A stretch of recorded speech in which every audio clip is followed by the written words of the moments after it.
What is up, everybody? Welcome back to another episode of the Modern Day Sniper Podcast.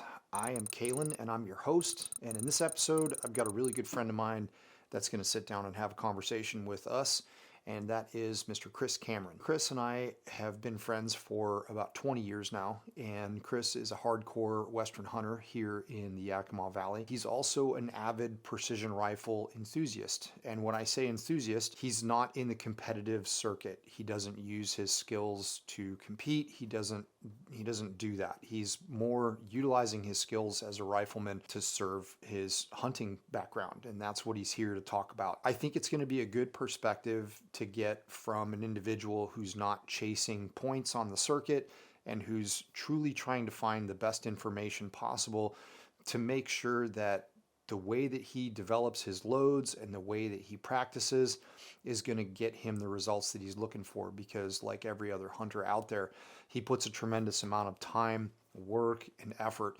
into putting himself in positions where he has the best opportunity to seal the deal when it comes to punching his tag. And so for him, everything works, everything matters, every cent counts, every minute counts of his preparation, because he is also a family guy. So I'm really excited to have this conversation with Chris. He's an excellent conversationist, and he has the ability to talk about just about everything out there. So I hope you guys enjoy the episode. A couple of real quick things to talk to you guys about. If you haven't already joined the Modern Day Rifleman Network, cruise over there and check that out. It is a completely free program. It is the fastest growing online learning community out there.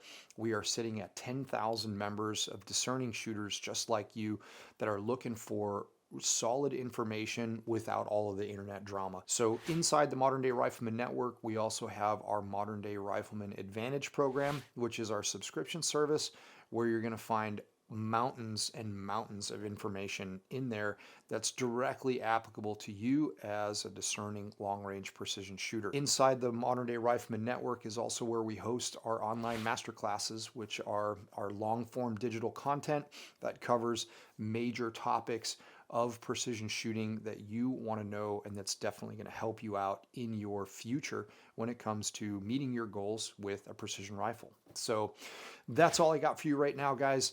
Without further ado, let's jump into the episode and have a conversation with Mr. Chris Camren.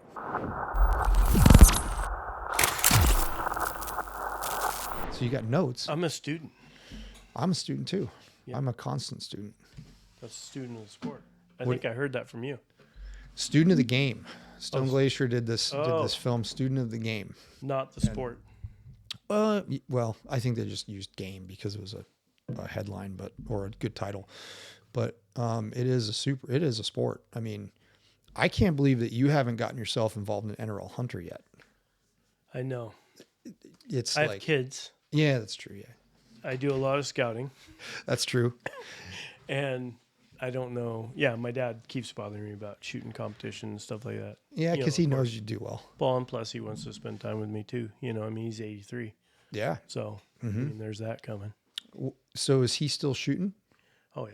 They just got back from Conard Bernhardt Championships over in PL. That's awesome, man. And he's still shooting silhouette?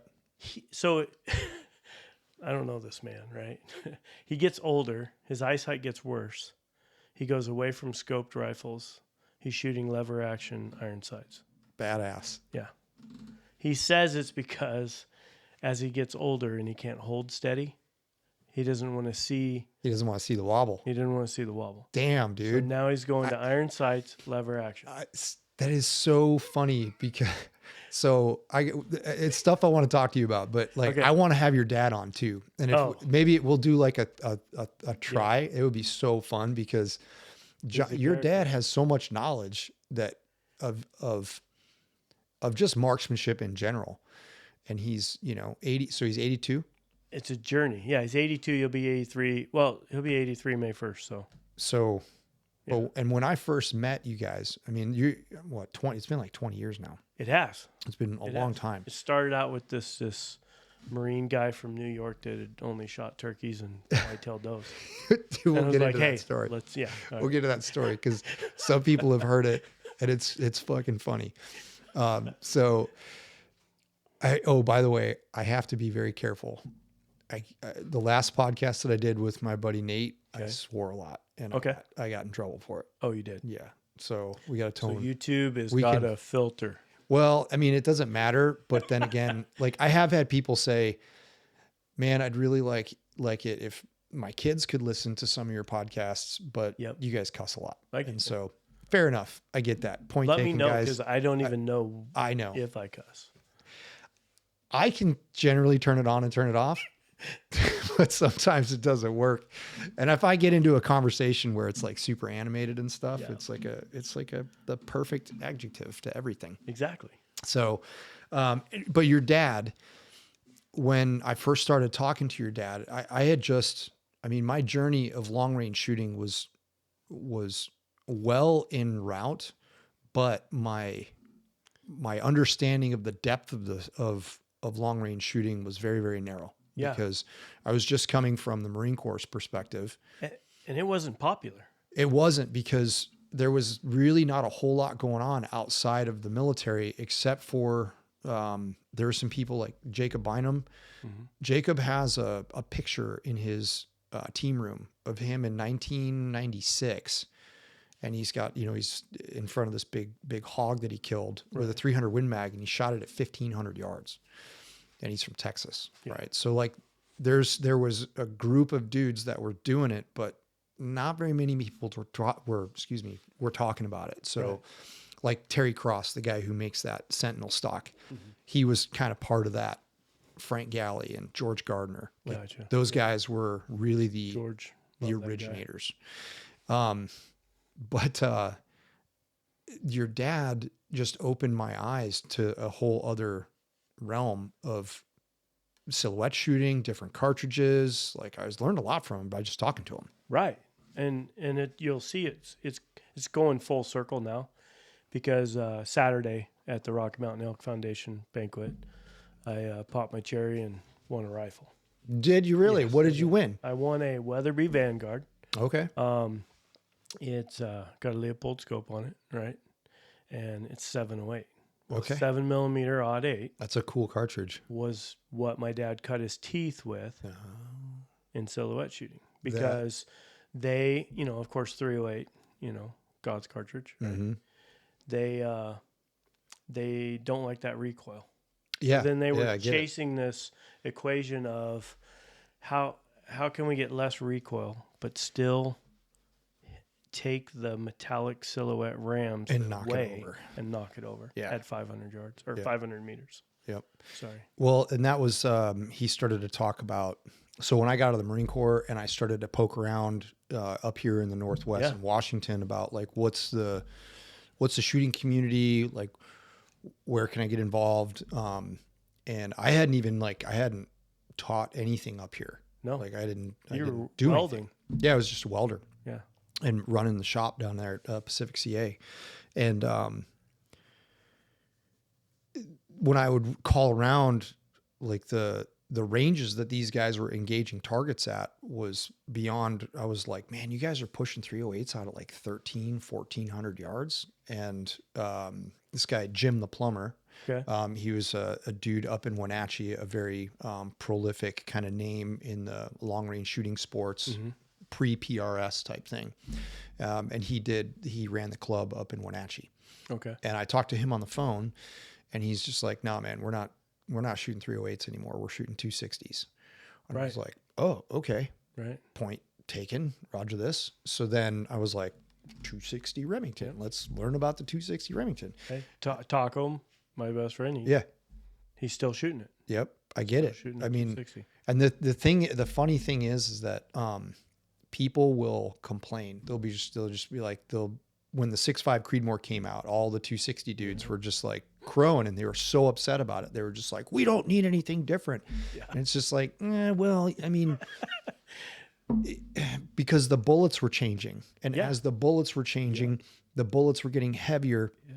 Chamber design had to change. Correct. And so that's where these optimized cartridges came out. And it's still a thing out there where people are like holding on to this with dear life. I mean, they go with what they know, right? Yeah. And if it ain't broke, don't fix it. And Yep. they feel like things are trends for no reason. But what they don't understand, the industry is giving them opportunities now. You know, we have twist rates and barrels that we never had before. Yeah. You know? And I'm not acting like an expert because there's very little I do know. I just know what works. Nah, for man, us. don't give you No, for I'm real, serious. dude. I You just know what know- you're talking about. Well, I mean, I can fall down the same rabbit holes that everybody else can. Yeah. You know, and then you end up by the end of it, after 3 or 4 hours on the internet, you're like, I don't know if I'm any smarter than I was when I started. Right. That's very true. So we go to the range, you know, we shoot our own private range and we learn our way. Yeah. And we learn the hard way. Like we go the long way sometimes, you know, because we didn't have the right information. We didn't have people that have already done that. But, you know, It's discovery learning. It right? is. Yeah. You're just going out there and so you're saying, when you learn something, you'll defend it to the end because you've seen it. You've seen why, right? When somebody just tells me something, tries to educate me on why we do things a certain way, yeah, I'll give them their credit, but I'm not going to take it to the bank until I see it firsthand. Well, that's a good trait to have because Right. I tell students all the time, I'm like, you know, dogma, we got to fight that. You have to fight that as hard as you can because it only takes a moment for dogma to set in. Like now it's in your brain. And then how long does it take to like dispel dogma? Yeah. It could take generations, right? Depending on, you know, how firmly ingrained it is. I'm of the belief right now, and I'm probably going to piss people off. I don't care, but the military sniper community is so focused on technology and so focused on gadgets and widgets that it's like, dude, you guys got to take a couple steps back and go back to those legacy skills because it's like I can see the culture kind of slowly drifting away from that. And, you know, unfortunately, our community has been, I'm going to say temporarily, pump the brakes on. Has been officially disbanded by the Marine Corps on the big Marine Corps side, right? There's still snipers in the reconnaissance community, and there's still snipers over on the Special Operations Command at the Raiders. But for conventional forces, they've now turned those platoons into scout platoons. And there's no formal school anymore. And the weapons are still there because, I mean, I can see that the battalion commander is not going to relinquish that equipment. He's going to find a way to continue to use that equipment, but now there's no formal school for it. So it's like a history repeating itself thing. But it's like there's a vacuum that's going to be created there. And hopefully we don't go backwards quite a ways, right? With that dogmatic thought process. Doesn't sound like the right choice to me. I wasn't a sniper. I didn't go through it. I didn't understand. I just know that Marines are very passionate and protective on knowing to shoot and being a sniper. Yeah, it is.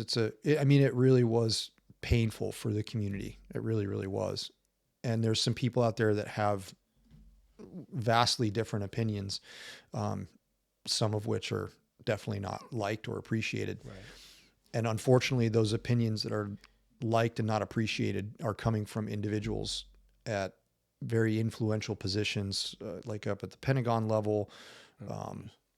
So like they're in the know and they're talking to these staff officers, they're talking to generals, they're sitting in on briefs, capabilities briefs, and they're getting that scoop straight from the horse's mouth. Right. And so it's an unpopular opinion, but it is not an opinion. It is, unfortunately, it's fact in some ways. But there's also speculation in some areas as to really the root reason of why just like totally, you know, shut it down. Why don't we just do a hard curriculum audit, like a giant course curriculum review board? But then again, those things have been tried in the past. And I personally think that it'll come back, and again, unpopular opinion, but I think that it had to burn in order for it to, you know, the phoenix rising from the ashes, so to speak. And I think if there's if there's a way to continue to influence that along the way and nurture that along the way, so that there's not a giant vacuum or a gap, we'll have hope at being able to take that new generation and say, let's learn from the lessons of the past. And I mean, that's true in life. I mean, for sure, right? You got to fail in order to make change.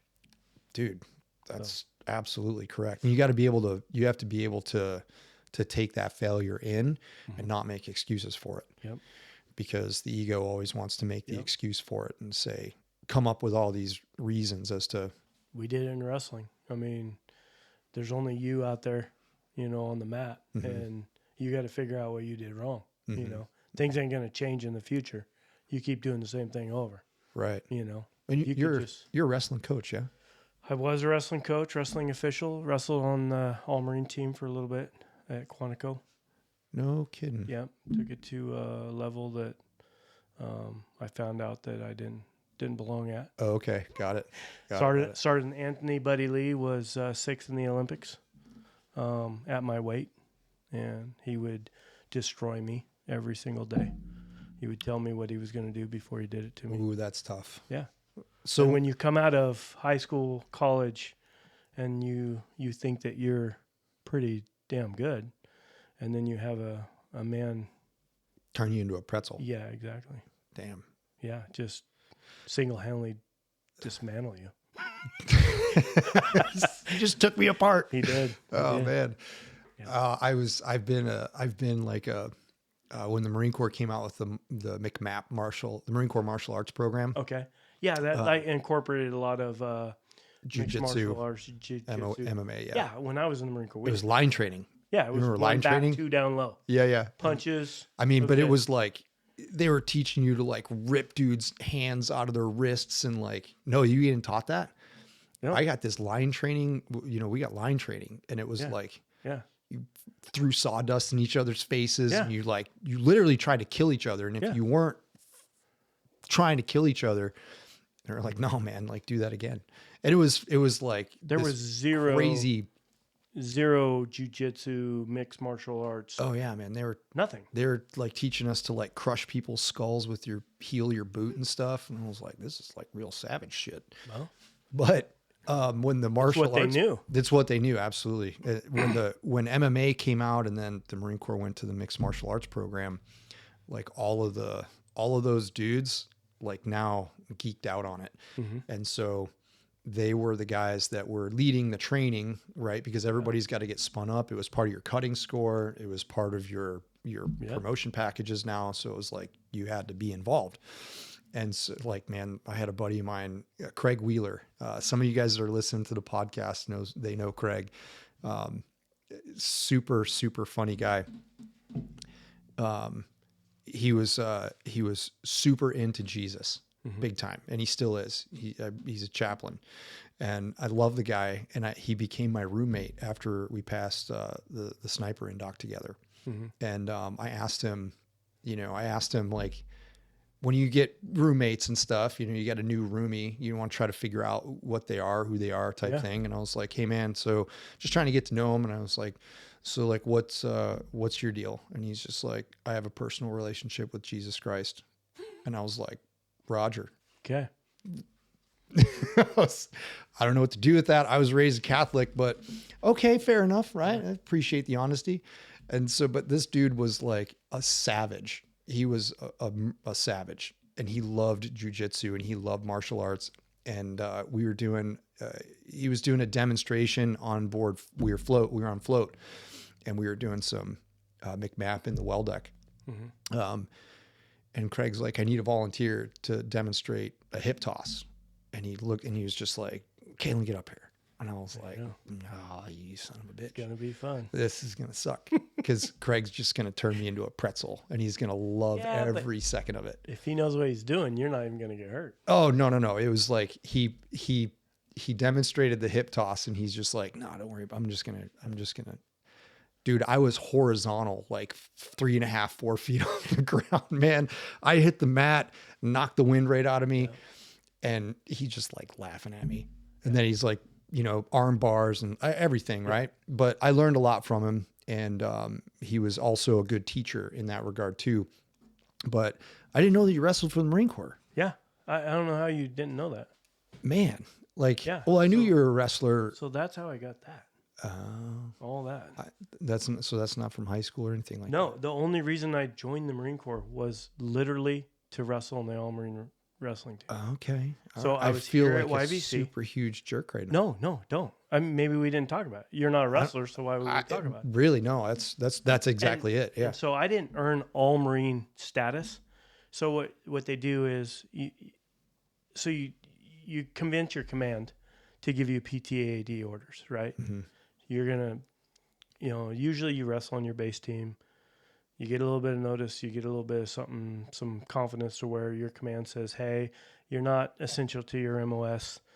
We can cut you 30, 45 day, orders. You can go to Quantico and you can try out. So Okay. every year they try out. We come in there and they have the All Marine wrestlers from last year. They're on the team, and then they get new recruits and they wrestle you off. And then if you make that, top 2, 3, 4 guys at your weight, they'll keep you. Okay. And then that's your job. I think I'm probably going to murder this, but I think the MOS was like 9912 or something like that. Special assignment Marine Corps. Got it. Right. So I came off of Camp David duty, went Presidential Guard, Yankee White, and then I was in DC. So what I would do is I didn't make the team the first time, right? So I would just go down there on my days off. And I'd just roll with these guys, and we're talking Rad Alger, Staff Sergeant Latosquin. He's a little Filipino guy. I think he's Filipino. Please, if he's listening, don't kill me. Little tiny guy. He was burnt on a lot of his body, and so we called him Toaster. Right? His last name was Latosquin, but we called him Toaster. Of course, why wouldn't you? Exactly. And Rad Alger was a heavyweight. And, I have cauliflower ear on one side, started getting it on the other side. Rad didn't even have ears. Like he literally, he was from his parents, I remember, owned a bunch of mom and pop pizza joints. But anyways, Midwest, stereotypical wrestler, big heavyweight. Got it. Those guys were amazing. I mean, Anthony Buddy Lee, he had a Mazda Miata convertible, had the Olympic personalized plates. Mm-hmm. Okay. But he would climb the rope in Larson's gym. Mazda Miata. Yeah. That was back in the day. That's back 92. in the day. Yeah. So 92, 93 is when I was on there. Oh. And so basically he'd climb the rope in Larson's gym at Quantico with no legs. Up all the way to the top, all the way down, and then back up to the top and back down. He'd grab the tether ball pole, hold himself straight out like a flag. Right. Just jacked. Amazing people. Yeah. We'd have 2-day practices, civilian dietitians that would help us with our diets and make sure that we're getting the calorie intake and different things. Sure. I mean, the Marine Corps is still investing in you. Yeah. We wrestled D1, D3, schools, other countries. Cool. But basically I was at YVC, without getting too far into this, the recruiter right here in Yakima, Talbot Barrow. Got it. He was from the Midwest wrestler. He was like, I got my eyes on you. He just came and watched the YVC community calling matches. He would even travel, like when we'd go to other colleges, and he'd watch me. And so he watched me my whole freshman year at YVC, started my sophomore year, started getting in those second year college courses. Mm-hmm. Mm-hmm. Academically was not where I was. Not having it. I'm all set. I mean, I was doing it, right? But just so I could stay academically eligible for wrestling. Pretty soon he's like, "Hey, you know that the Marine Corps has a wrestling team?" I'm like, "What? I don't have to go to school. I can just join this thing called the Marine Corps, which has really cool looking uniforms." Yeah, of course, man. Right. So I joined for the wrong reasons, of course. I mean, I wanted to be a wrestler. So then he's like, well, you need to be a grunt. You need to be 0311 so that you're not too essential to your MOS. right? Classic, dude. So, Classic. but he was right, and I was colorblind. So, I mean, Hey, man, you and me both. tested high on a lot of the things, but MOSs weren't available to colorblind people. That's very true at that age. I mean, yeah, at that time, yeah, I barely got in because of it. right. Mm-hmm. And so I got in boot camp, tested high. They said, hey, Yankee White program. Drill instructor came to me in boot camp and said, they want you for Yankee White program. I was like, what is that, drill instructor? And he goes, you want to do it? I'm like, all right. Say yes. So I said yes. I had no idea it had anything to do with the president. I just knew that Yankee White program. All right, cool. So, boom, go to school of infantry. Back then, it was before the Crucible or all that stuff, right? Mm-hmm. We had SOI, and then we had what was the thing we went to after boot camp for all? Oh, MCT. MCT. Yeah, MCT. Yeah, MCT for a month. And then after that went to SOI. Then after that went straight to Chesapeake for security forces. Got it. Okay. And so that you had to do that in order to get on Yankee White. So then you go up to DC and at 8th and 9 and you wait for your clearance. Well, after your clearance gets done, you go one of two ways. You go to White House Communications Agency or you go to Camp David at the Presidential Retreat. Okay. That's where I went, but soon after that, I got picked up on the wrestling team. I went down there and was able to be basically a practice partner. So I didn't have all Marine honors because I was not like in the top 1 or 2 of my weight class. So I didn't count when we went to tournaments, but I went to the tournaments and I got my butt kicked by international competition and D1, D2, D3 guys, you know. Just put you on the straight and narrow. Just like, yeah, I'm getting worked over. Well, I mean, I was 12 and 18. Okay. The first season there. All right. So, and I came from, you know, where I won a lot. Right. Yeah. Now I'm a bottom feeder in a big pond. Yeah. Yeah. In a big pond. Yeah. And I think, you know, being 5'10", 135 pounds, I was skinny, not the stereotypical wrestler. Right. Yeah. And you can get away with leverage and not strength and technique for a long time. When you get to that level, you have to have all of it.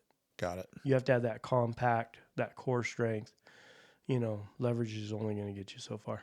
Got it. So makes sense. Yeah. Yeah. Right on. Well, thanks for taking me down that trail. That's cool. So when you went to security forces, did you guys get any good training or was that just like? We got good training. You guys got good training now? Yeah. Hurricane Andrew. We went down in a bunker and played spades for like, I don't know, 30 hours. Spades, baby. Yeah, exactly. Spades. See paychecks just changing hands. Dude, we had a poker ring on ship. Yeah. It was my first deployment. And I was like super naive, just young. I was like watching these dudes all go into there's like a common area in the berthing area where there's like TV and a few tables and stuff. And these dudes would play cards until, 01, 02. Mm-hmm. And I didn't realize it at the time, but like those pots were significant from what I came to understand. And I was like, oh shit. So yeah, they were pretty serious. Oh, the signals. Oh man. The subtle signals of the cheating. Well, this was poker. This was poker. Oh, okay. Yeah. But spades. 100%, dude. Like 100%. So subtle. Yeah, you don't give up your spades partner, man. Little things. No way. Yeah. No way. No, exactly. Dude, I have not played spades in a long time. We should play spades. We need to. I'd have to get some remedial training. Yeah, me too. I'd come right back, but me too. We got to teach Cassandra. Yeah. And Erica to play spades. Yep. That would be hysterical. Spades and what's the shot that tastes like licorice? Oh, Fireball? No, the one before that. Oh, Jägermeister. Okay. Those are the two things synonymous Dangerous. in my mind with the Marine Corps.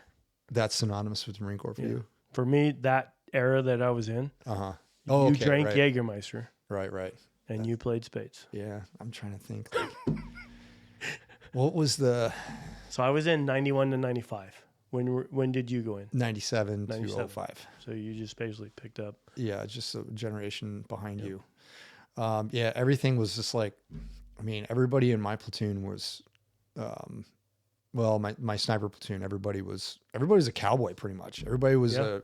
a redneck from somewhere. Yeah. I was a redneck from New York, and my partner at sniper school was a redneck from Which Kentucky. I didn't know until I met you that New York had different parts. Right. I just thought it was downtown New York. No. Yeah. I had no idea they had this, upstate or whatever.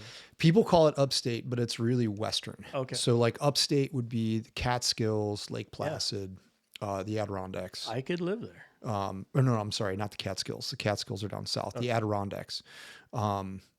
But basically anybody who's out of New York City, everything else is upstate. Yeah. Right. Okay. But Western New York is its own, Western New York. It's more flat. There's a little bit of relief in the terrain, but most of it's flat.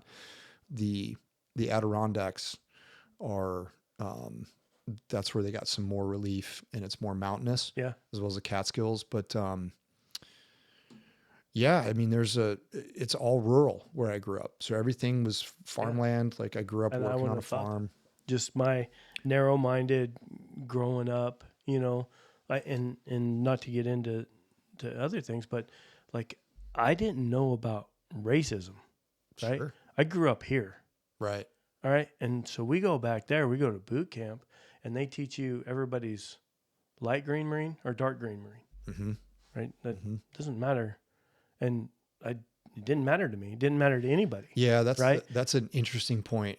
And so when I hear all this stuff about racism and I didn't have always judged people by how they treated me, and I could care less. I've never seen a color of a skin that treated people wrong. Sure. Yeah. And I know that it's out there, and I'm not saying that it's not. I'm just saying I've never seen it. Yeah. So when you talk about that subject with me, I don't know what you're talking about. Yeah, I mean, I didn't experience it. I didn't experience it in the Marine Corps either. Yeah, the Marine Corps is very against that. Yeah, it wasn't a thing. At least at that time. No, it really wasn't. Yeah. All right, real quick. I know everybody hates ads. Nobody likes their show being interrupted to talk about stuff. But I got to let you guys know about the Modern Day Rifleman Network. The Modern Day Rifleman Network is the largest growing online community of precision shooters out there today. What's different about it? Well, first off, it is not social media. Number one, it's not a Facebook group. Number two, it is not a forum in the traditional sense. It is its own platform, its own software, and there's about 10,000 people in there that are just like you, who are discerning long-range shooters, precision shooters that are looking to just get information to help them become better at what they are choosing to do and spend their time with, which is long-range shooting. So if you're interested in that kind of group and that kind of community, it really is super unique. And I can't really explain it too much more than just saying, hey man, if you haven't gone over there, check it out, see what we have built, and see what's going on inside there. There is a tremendous amount of free information available to you that's really easily searchable.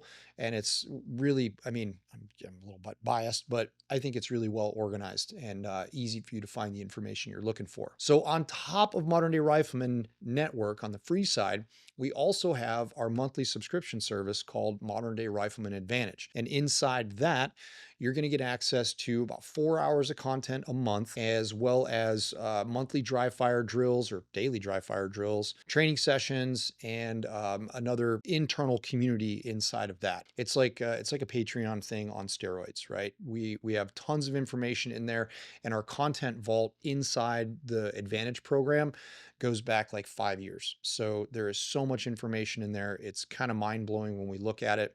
But we're just going to keep going forward and keep adding to it. You've got a tremendous benefit in there. On top of that, if you're a professional sniper and you are looking to get more information, because let's face it, your department, your unit, your agency, whatever it is, they're not going to be doing that for you. That's on you because you are the volunteer. we have created a tremendous amount of resources in there for our professional users because those are my roots. That's where I cut my teeth in this community, is in the sniper community. And I understand that it's difficult to find information, and a lot of it is on you. Well, the majority of it's on you to continue to source it. Modern Day Sniper Pro, you get access to sniper specific stuff, content. You get sniper specific live question and answer sessions every month, lessons that are directly applicable to professional snipers, as well as you also get access to all the Modern Day Rifleman Advantage content too. So it's kind of like a twofer. Make sure you guys go check that out. We have discounts available for our first responders, active and retired, former military, because we want to take care of you guys. We know that finding information out there is not easy to do. So we're trying to make it easy for you. All right, man. So that's my spiel with Modern Day Rifleman Advantage and Modern Day Rifleman, the free side, as well as Modern Day Sniper Pro. So let's get back to the episode. Growing up in rural Western New York, I went back and hunted there last fall, which was cool to go back and kind of experience that. Yeah, again. You've been taking Luke back there too. I took him back. Right. Took him back last winter. Right. Yeah, or the winter before last. We haven't gone hunting yet, but I really do want to. I want to take him back and say, Right. This is like, you've been out here, but this is what it's like to hunt here. Yeah. And Well, he sees your roots too. yeah, absolutely. And it's different. You know what I mean? We're all a product of what we've been exposed to. Exactly. We Yeah. absolutely are. Yeah. And you're the sum of the 5 people you hang around the most. Yeah. So Oh, okay. yeah, pretty much. I mean, Yeah. generally speaking, Oh, that's scary. you're right. It can be scary. I mean, I like all the people I hang out with, but it's a good point that it brings you back to going, yeah, I mean, if you're immersed in a certain culture, Uh-huh. it's human nature to adapt to that culture, right? Or to adapt to that, like, that's where the saying, when in Rome, right? Yeah. When in Rome, you do as the Romans, Right. or you end up getting crucified. But you're the sum of the 5 people you hang around the most. Mm-hmm. And so, And been down to the Legion a couple different times. oh, okay. In the Legion here. Uh-huh. A lot of interesting stories. A lot of guys that have just an incredible experiences in the military that is so foreign to me, because that 91 to 95 Yeah, it was wasn't. right after I came in late 91. Yeah. So Desert Storm was like, Well, we went over there, a week later we were done, basically. yeah, there was some infantry units that mixed it up, Yeah. So, but it was very, very small so scale. I never saw action, right? Mm-hmm. And then I get out in 95, chase a law enforcement career, and Bosnia, Somalia was starting to heat up or whatever. They almost put a hold on me, but they didn't. They let me go. Okay. So I'm one of those Marines that was like, it was weird, unique situation where 4 years we didn't have conflict. Right. Anyway. Outside of nothing that involved the big Marine Corps, or Yeah. the big Army. So when a lot of these guys I respect, good friends of mine that actually, paid some sacrifices, Yeah. I don't know. I can't share that with them, and I don't want to. I don't want to ever feel like I'm saying that I did something I didn't, because I didn't. I almost feel, in a way, I didn't really deserve the title Marine. Oh, come on, man. No, I went through boot camp. Yeah, fair enough. But look at it. I got to guard the president. I got to wrestle on a Marine Corps team, and I got to be fapped out to the military police. So I literally got to do all the things I wanted to do in the Marine Corps, and that's usually not the case. The Marine Corps usually has a purpose, and they tell you what you're going to do. To a certain degree, but you've always been, like, I've always known you to be a very motivated and determined individual, in the sense that, like, I would have done it. I was wanting to. The thing that is, like, I've been around people that have this attitude, this victimized mindset that, I got screwed, right? I got screwed. The Marine Corps screwed me. And it's just like, man, I mean, I did eight years, and I saw very quickly that you didn't necessarily have to follow the path that the Marine Corps wanted you to a T. If you were proactive about your career and you actually were like, hey, this is where I want to end up. Yeah. So if I want to end up here, There's my goal. Yeah. I have to take these steps. Right. And, it was kind of shitty in the sense that like my leadership was not that good. Right. They didn't care. They were on their second deployment, and in the infantry is like senior lance corporals. They're like, I'm getting out. And they're just jaded. They're just douchey. Right. Yeah. They didn't care about training. They only wanted to thrash us. And it was like, dude, okay, fair enough. If you want to smoke me, that's fine. But like, let's have at least some purpose behind getting smoked, because you guys aren't teaching us anything. Right. You're not fucking teaching us anything. Right. So that kind of sucked. But then if you're trying to go someplace else, you're looked at as, a brown noser, or, if I'm trying to talk to a platoon sergeant and ask him like, hey, how do I do this? Like, how do I do this? It has a negative connotation to it. Yeah.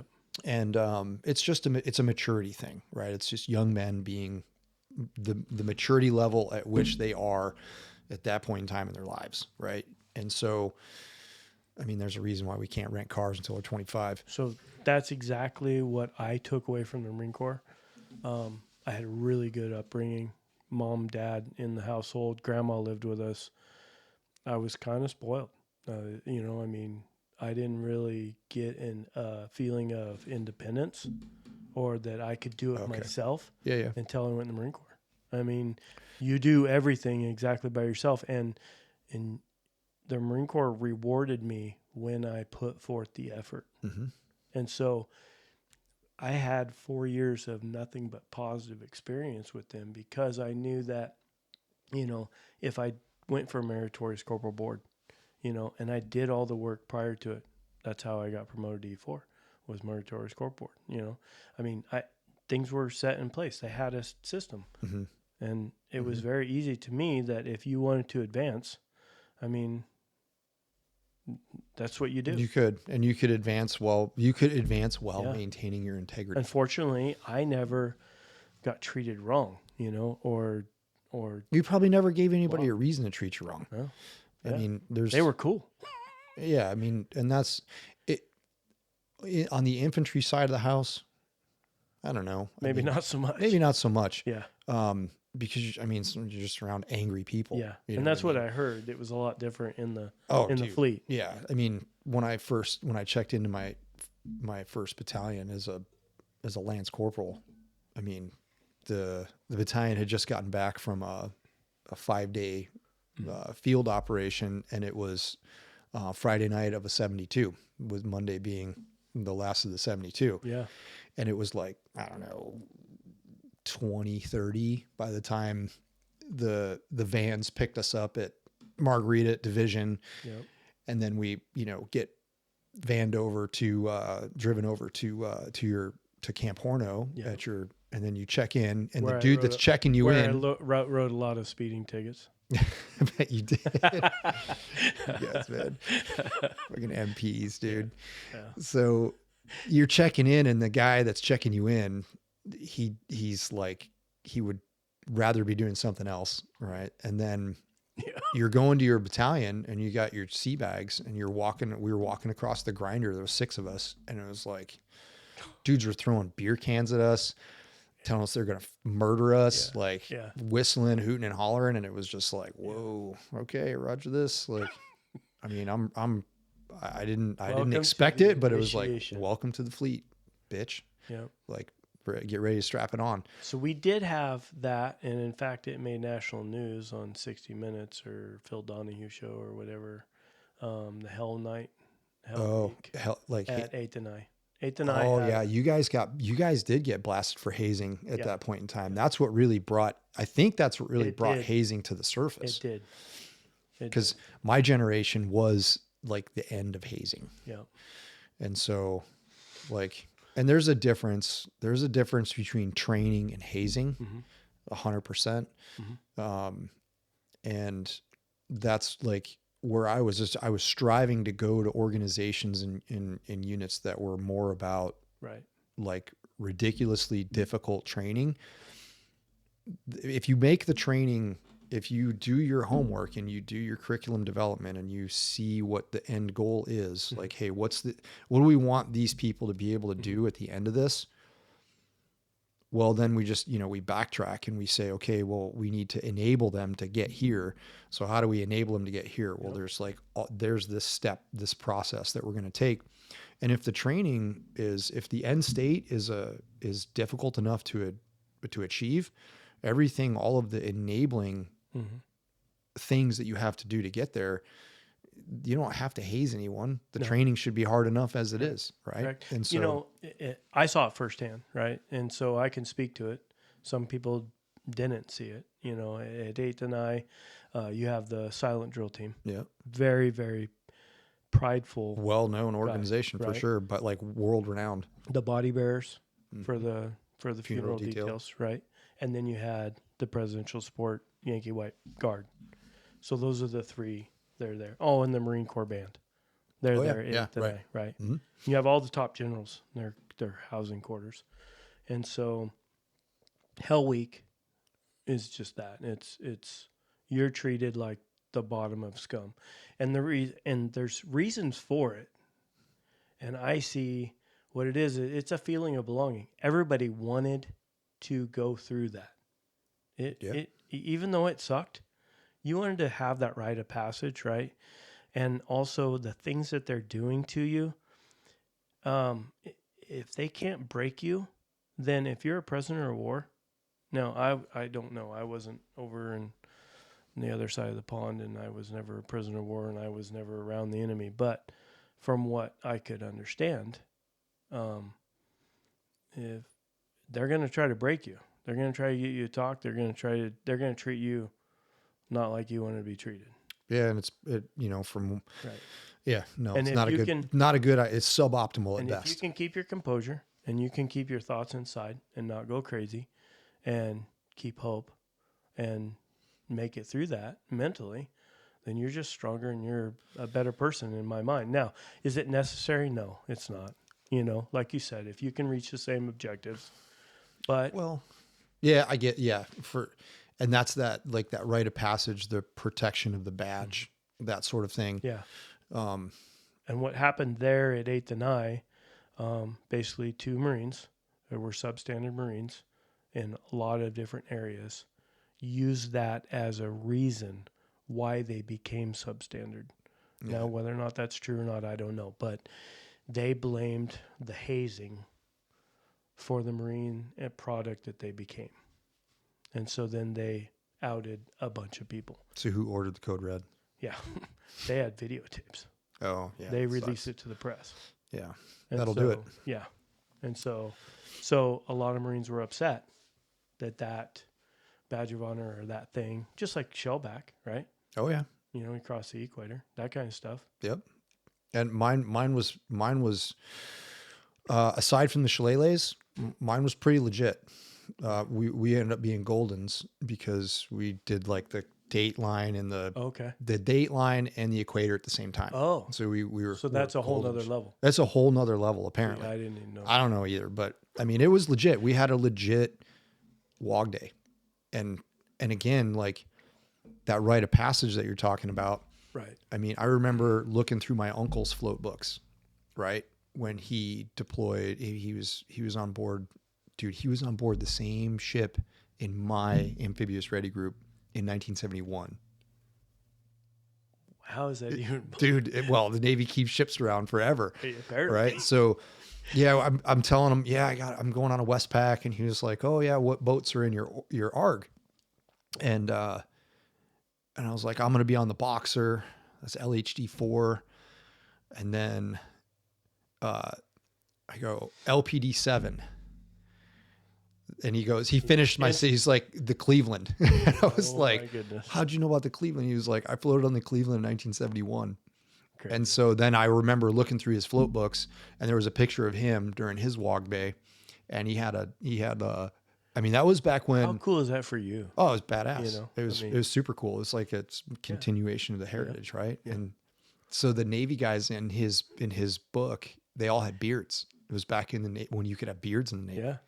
And there's a picture of him at his WOG day, like he's got a dog collar on with a leash, and he's like literally covered in lard because he just got the cherry out of the fat man's belly button. Like the butterball effect, man. I got it all. It was a great experience, but the rite of passage thing, I think, is the important part about all of that stuff. Yeah. And I'm glad you brought that up, because that's something that, I've got a teenage boy, Cass's sons are helping us out a lot more, and they didn't have the same upbringing that you and I had with that. And, taking other people along on trips that are physically demanding and very difficult. Not only are they it's physical, but it's also a mental challenge. Right. And, I mean, you're seeing it firsthand with Luke in the backcountry. Oh, absolutely. He's a little machine, and he just wants to go, and he wants to see what's around that next corner. He wants to see what's around that next bend.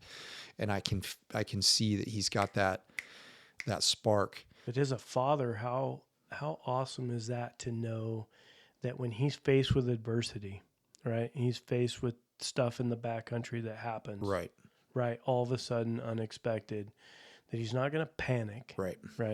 Mm-hmm. He's going to work through the situation. Because I want him to be like, it's important to be exposed to those situations under control, right? When you have somebody with you that has done this before, as a guide, like that's it. Like that, the pass to pass that we did last year, we ran into snow halfway through, like at mile 15. Yeah.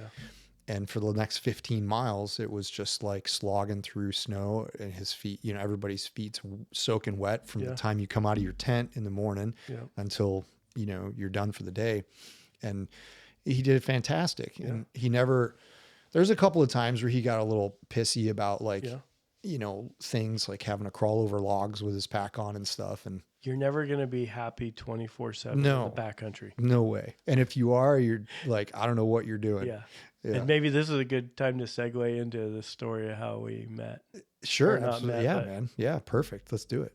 I mean, it's perfect. I have to tell the I've told it before, so I want to hear your point of view. Okay. All right. So, I like seeing people experience something that I think is very important to me. Yeah, right? For sure. So, with you having your background, right? Mm-hmm. First of all, you're a Marine, so I knew you could deal with it, right? Because the backcountry is demanding. It is. It's very demanding. It's not easy. Whether or not that trip or other trips were demanding for us, it doesn't matter. All that matters is that when you're in the high country, right? Whether or not it be 12,000 feet in Colorado or 8,000 feet in our situation here in Washington, things happen. Weather comes in. You can't even find something flat enough to put a tent. Yep. Right? Mm-hmm. Water. Just this basic essential thing of water. Right? So I knew you would have fun. I knew you would do it. But you were so set on taking your 4,000-pound rifle. It's there right there. I know. And it was 17 pounds. Yeah. And I was pounds. I was trying to politely or comically or something get the message through to you. Yeah. You're not going to want to take that. But then I wasn't a sniper. I wasn't overseas. I didn't know what you went through. They're still learning. And I was like, well, hey, maybe this guy's used to just packing a 17-pound rifle. 20. Yeah, it's crazy. Yeah. So we go up there, and there's other things I want to talk about the trip, but the end scenario was you said you would never take that. I would never do that again. Back in that backcountry again. I would never carry the pack that I carried up there again. I would never carry that rifle up there again. Now, don't get me wrong. If I had to, of course I would, but suboptimal. Right. Again, very, very not good. What a trip. We had found a place in the backcountry here in central Washington, and there was a buck up there that we had scouted throughout the season, I picked him up in like, I want to say June. You could tell he was going to be something special, and we named him Bushes. This buck loved to hide out in the shadows of these big slide alder bushes, right? And it was hard to get an idea really what he was, Is he going to be a 180? Is he going to be something even more special than that? Mm-hmm. And everyone knows in Washington, if you get over a 3-point, you better start thinking about whether or not you're going to fill your tag. Absolutely. Right. Well, it's this tough buck, pickings out there. Yeah. This buck was, and this was before everybody started posting everything on Facebook and before people got popular with hunting in the backcountry. I mean, there was only a few people doing it. Yeah. We had Dan and Diane. Mm-hmm. They were hunting that one side. And then Alex with the goats. He was the one pushing out to. Yep. That was the first time I saw a guy with goats. Yeah, exactly. And so, long story short, we take you up there, and sure enough, opening day, we get faced with your buck. Well, that was hilarious. It was 100%. We hear this thrashing going on. 2 bucks sparring, getting hard horned and starting to feel their oats, and so we peek over this cliff. We had this place called the Perch, right? Yeah. You remember the Perch? And, yeah. And so we push out to one little side of it, and you're looking at it, and we finally find this buck that you end up shooting. Well, it's our spot. You give the courtesy of, it's our spot. We've been doing it. So we get like the order usually is whoever it's the sees pecking it, order. Yeah. Whoever sees it gets to make the decision. That's usually what we do. But on that day, originally it was about your dad. Yes. Yeah. We wanted trying to get your dad to shoot a mature next level mule deer. Yeah. Taco and I were checked out. We were 100% only shooting bushes. It didn't matter if we were going to be there 9 days, the whole whatever. Mm-hmm. It was only bushes for me, because I knew that if I shot anything else, and there was several bucks in that basin, mm-hmm. that we're either going to spook things out or I'm not going to have a chance at bushes. It's not that big, right? It's not that big. You get a chance in Washington for a full 28-inch, 24, 26 tall, 4x4 with eye guards and deep forks. It's a great buck. I mean, yeah. You shoot that buck. Yeah, you shoot Colorado. that buck. Yep. Absolutely, yeah. You shoot that buck in probably Wyoming. Right. Yeah. So. I mean, we think he was around 190. We finally got a good look at him prior to you going up there, and there was no doubt in my mind. Obviously, because that day we were tested, and none of us even faltered. Mm-hmm. Taco and I didn't. We were like, yeah, we're out. Yep. And you shot a That's a stud. That's a stud. Well, the funny part about that was we didn't know how much of a stud he really was. No idea. Right. It was like, and then over the course of the years, right? That was when I first started backcountry hunting. You're one of my backcountry hunting mentors. You along with Luke, and I've learned a lot from both of you guys, and that's being able to watch how it's done. And then having your own confidence to be able to go find your own spot and look for things. And that's how you learn that stuff. Yeah. Right. And you're not going to learn it. Like we have hunters, like we have people that late adult onset hunters, they're like, it's the social media stuff. It's the things. And they're like, I want to go do this. Yeah. And if you don't have someone to take you and do that, you don't really know what's possible. You have no idea what's possible. Right. And it's like, it's this daunting thing. Mm-hmm. But your dad was supposed to shoot that deer, and so Taco and I are out. Dad's up. He's fiddle farting around trying to figure out. He is really on the fence. He was on the fence. He was like, oh, should I? And it was so funny too. He kept asking me, and then I'm like, Dad, that's a beautiful buck. I wanted my dad to shoot him, right? And then for some reason he's like, he just said, he's like, I'm not. I remember he was looking through his binos. And he goes, nah, you shoot him. And like within, 10 seconds. No. Yeah. It was fast. It was super fast. And this is where your experience and what you brought to the party really, really, because that shot was not an easy shot. No, it was a It hard was one. hard angled away. Yeah, I had a real small window to shoot him. And I think anybody else, I wouldn't have recommended that opportunity when you took it, because that's not a high percentage shot for somebody that doesn't have experience. Yeah, And I'm not trying to, just because you're no. here, It's I mean, it's that the was truth. a hell of a shot. Well, it's that hard quarter away shot. Like, number one, you have to know, you got to be able to visualize where the bullet's going to go, the path that it's got to take to get where it's got to go. And I mean, it was almost 300, right? Yeah, I was like just shy of 300 yards, steep downhill. I shot him from a tripod. Yeah. An old man Frodo tripod that, like, I look at now and I'm like, that's a wobbly son of a bitch right there. Dude, I tell you what, you freaking zipped that. Well, yeah, I shot him with a 200 grain Barnes LRX. And that, I remember watching the bullet hit the dirt behind the buck and still had enough gas to throw shit in the air. Yeah. Yeah, and he crumpled up. Well, no, I shot him twice. He went. Yeah, he just went in that area. He kind of hunched up, so and hard to track them. Yeah. Oh yeah, you want him dead. Yeah. Like you want him like right here. So then that was the other aspect of the hunt that we had never done. We had never been below that perch. Oh, that's right. I remember this now. So, like, we got a route finder. We don't even know how we're going to get off of this rimrock cliff geographical barrier, right? And so you and I just take off and we figure it out. You got to figure it out. And as we're walking up to this buck, I'll never forget that. I mean, I'm 53 years old, absent-minded. I can't remember what happened last week. But I know how far your buck was before you shot it. And I know what it would look like when we were walking up. And I just kept remind myself of, like, this is a deer with a cow elk body. Oh my God, it was huge. And just unbelievable. So that's why we misjudged what he would.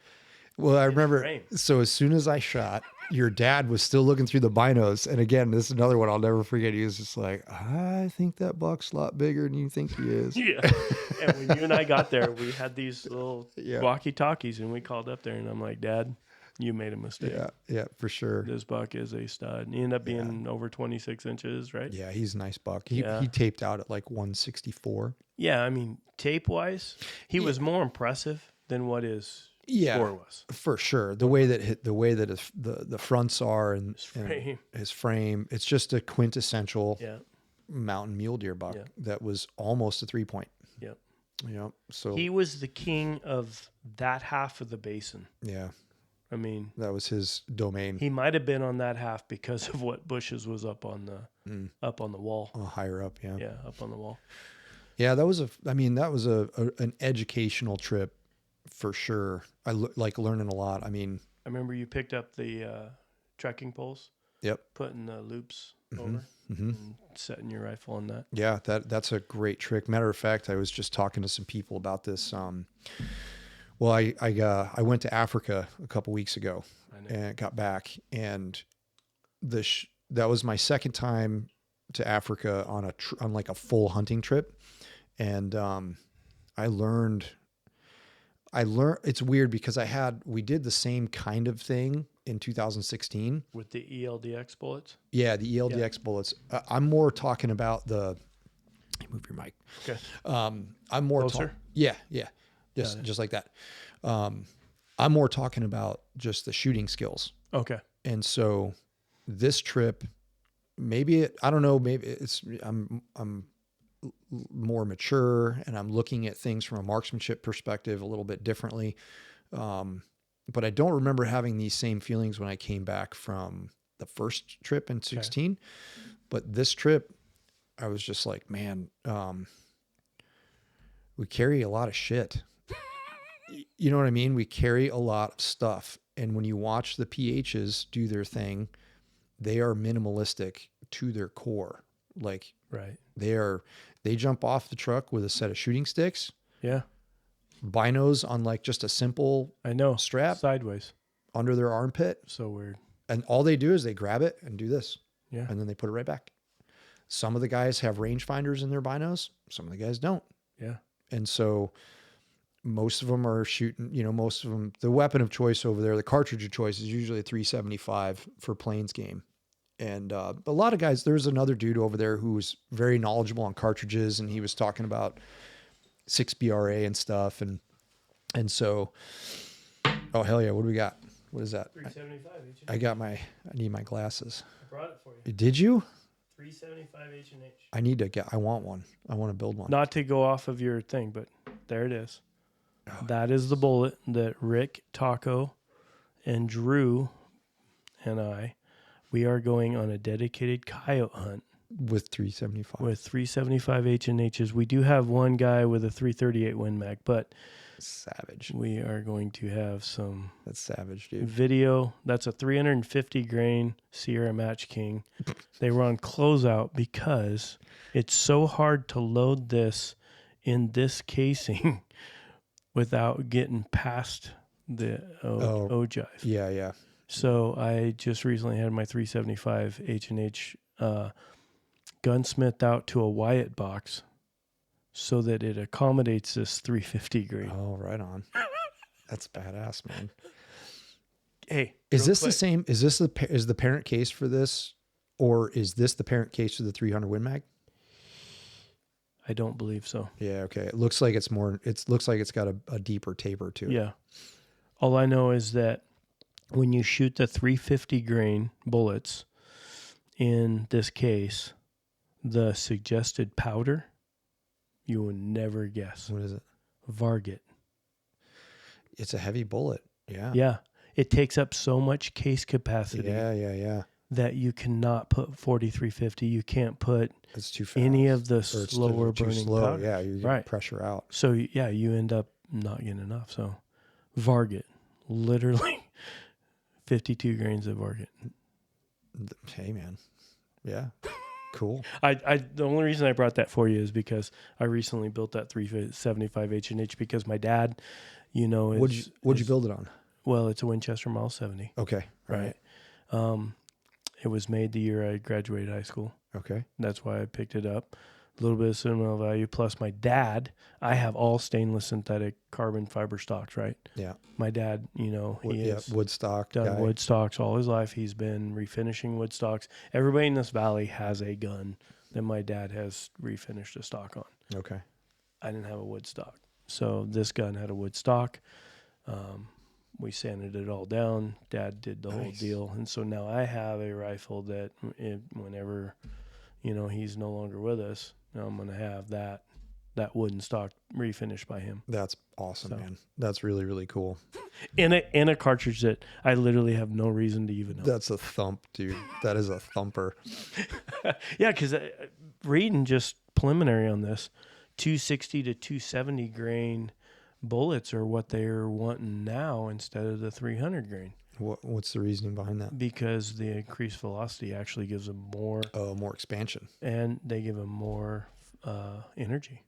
Yeah. Okay. I mean, so fair. So once again, here we are. Bullet selection nowadays. Way different. That wasn't available. Yeah. Back then. 100%. Because the 375 I believe was most popular cartridge bullet was 300 grain. Mm. Yep.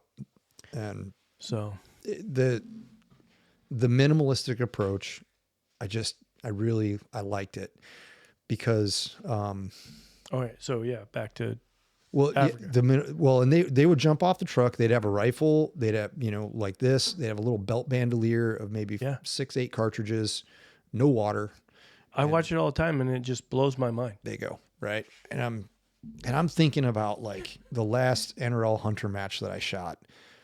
It's been a while, but tripods and bags and stuff. And so I was like, dude, most of the animals that we shot or that I was part of, on the plains side where we were for the first few days, 4 or 5 days, it was like thick bush.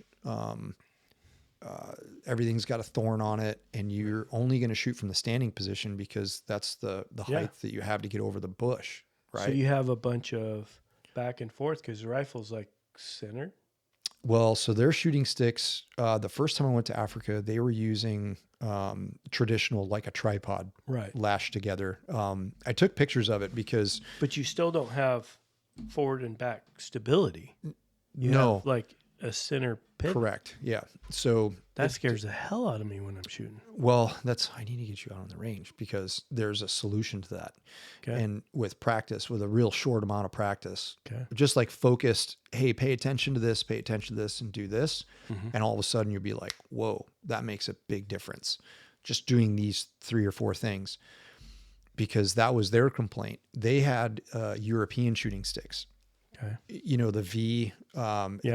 everything comes down to a center point. Right. And so basically your rifle's on a teeter-totter, right? And it's worse than a tripod, in my personal opinion. Like I shot and I was like, dude, I go, do you guys have any like tripod sticks? And they're like, no. So we get there, we confirm 0. Like as soon as you got to the ranch, throw your shit in your room, grab lunch, and we're going to the 0 range because we're going to go hunt for the evening. And when you do that, you're doing it off these sticks, right? No, not to 0. Like I went prone to check my 0. Yeah. And then we drove out to, they had a steel, they had like an 8-inch piece of steel at 300. And that was where we got onto the sticks, and they just wanted to, rightfully so, they want to see what you can do. Like, and traveling too. how close do I have to get these guys to animals for them to reliably kill them or put good shots on them? Like, what does that look like? Yep. And so we hit that plate so much that we broke it. Right. So everybody in the group is either a very proficient hunter or an accomplished competitive shooter, and our rifles are of high quality. Right. So, but I got on these sticks, and man, the sticks you just have a lot of vertical wobble because of the back and forth motion.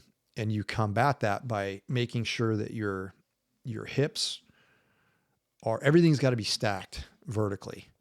And if you can't do that, then your body has a bias forward center of gravity. And when your body has a bias forward center of gravity, you're going to have to either lean into something to support yourself, which you can't do with that system because it's on a teeter-totter. So you have to keep everything vertical. You got to keep Let gravity be your friend, right? Bingo. Keep your center of gravity where, like, over basically between your feet. Right. And everything will be somewhat okay. And you got to check your wobble. But the other problem is that they have a V in the front for the rifle forend, but then they also have another one in the back for the buttstock. So it's your rifle supported buttstock and forend, but then it comes down to a V. To a single point of failure. Well, then there's the 2 points are spread apart. It's all triangles. Okay. Oh, okay. But it's still a teeter-totter at the end of the day. Yeah. And so they're just like, well, we like having the support. For many of our clients need that back support to stabilize their gun. And I'm just like, man, not like, no, the way that we teach this is you're pulling the rifle to you to create that connection. And then I want something very stable up here to rest the forend on. So that way I can balance myself and get my body to do what it needs to do to get a natural point of aim. Right. And, it was doable. I didn't take any long shots off those sticks. Most of the shots were, inside 100, but my buddy David, he took a shot at 450 off those sticks. And then he shot another animal like 410. And I mean, he's a great shooter, and he stacked the bullets where they needed to go. And the cool part about that is that you get a lot of hunting experience in a really compressed amount of time. You're doing like, well, yeah, because you're killing so many animals. Yeah, dude, it's like I was mellow, man. I was like, hey, you guys want, like, I'll turn it on. I'll put the pedal down with baboons. Yeah. But I wanted an Impala. Yeah. I wanted a big old warthog, and I wanted to get a couple of baboons because I wanted a couple skulls of a couple big males. And so I got all that stuff, but like other dudes that had never been, and they're putting them down. They're doing the bucket list. Oh yeah. They're checking the boxes, man. They're checking them off, dude. And it's cool because you get to be a part of it, and you get to see terminal performance, obviously at the end of the deal, but the stalking aspect of it, and playing the wind and making sure that everything's good. That's a lot of fun. And it's not like it's not a high fence thing. It's right. No, it's not a high fence thing. No. These animals can go wherever the hell they right. want. Right. Right. And their ranches are massive. and you can tell that by when they go out and target a species, but for the first 2 or 3 animals, they don't even see those species. They're killing other ones. Right. Exactly. So they don't have no idea. Yeah. So like if you see a group of wildebeest and you want to go because there's always going to be one big bull that owns that harem. And if that bull is something the guy wants to take, then guess what? The hunt just changed. Yeah, you got to figure it out, and then like you could be like, oh well, I have a group of springbuck over here that I got to get through, and then there's some impala over here, and it's not just as straightforward as like let's just walk up to it. It can be, of course, it's hunting, but it was less like going to Lanai and shooting axis deer was less challenging. It was basically like grocery shopping. Yeah. So back on that thing about minimalist. Yeah. By no means are we that PH with just a set of sticks, right? Right. But what I try to do is incorporate what I've already got on my kit, right? Yep. So I've got in my backpack, I have my trekking poles, right? And I have the collapsible ones, and I put them inside there because when packs are heavy and we're coming out, I want those sticks. Yeah, absolutely. So what I've been doing lately when I've been shooting animals is I'll have my bipod or I'll have my tripod, because I always have my tripod, right? So I can put my big glass so I can glass. So I'm doing ARCA now. Finally, I think I'm the last human being to switch over to ARCA, but everything's ARCA. So I'll put it on the tripod, but that back still bothers me, So I'll just grab my trekking pole. And you have to be above the bush. I just grab the trekking pole and use it as a rear support. Use my the grip on the trekking pole and that crotch, and it's amazing. Yeah, how steady. Yeah, you can get real stable. I mean, you can shoot out there. Yeah, you can. And if we do that, when we do that up at, at the range, I mean, you feel that confidence. I mean, you're like, I got this. I want you. Yeah, I want to expose you to everything that I've learned and go. Well, and I watch your classes and different things like that, and I'm like, there's so much that is foreign to me. It's because I've just been figuring out my own. Yeah, and I guess we have two, right? We're just figuring it out, and you go and you try a technique, and it either works or it doesn't work. One of the guys that teaches for us, Aaron Martin, he figured out a better way to use a tripod as a rear support with, with a specific kind of glove. Kicking like one leg over and grabbing it. Yeah. Making a very simple crotch, a V or whatever. Yeah. And that's the name of the game in a lot of these competitions, because as the rifles are, everybody's got the same equipment, right? It's not like you're going to be in a class with this relatively the same equipment. And you're going to buy as many points as you can afford, right? That mindset. But the rubber still has to meet the road. And targets are starting to get smaller and smaller and smaller because the skill level of the shooter is increasing. Oh my gosh. Just since we've met, the capability of people that I know.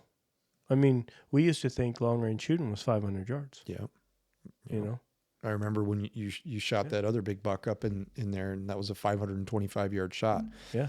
I like nowadays, I wouldn't even think for a fraction of a second. Wouldn't even hesitate. But at the time, it was like, man, this is pushing limits, wind, I remember. Angle.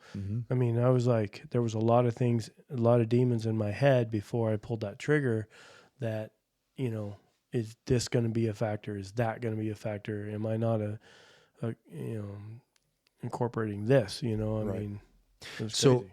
Up until competitive shooting being what it is, and the thing that I'm a competitive person, but at the same time, I haven't always given myself enough grace in terms of, effort versus performance.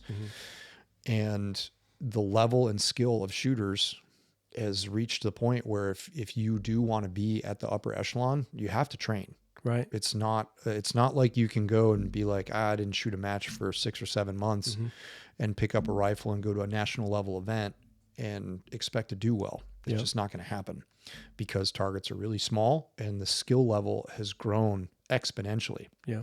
And it's cool to see. I think it's fantastic. It's great, because that continues to drive us to solve these problems and adapt different techniques to it, like a tripod rear support, barricades, or objects to shoot from, as an example, started to get real like rickety and shitty.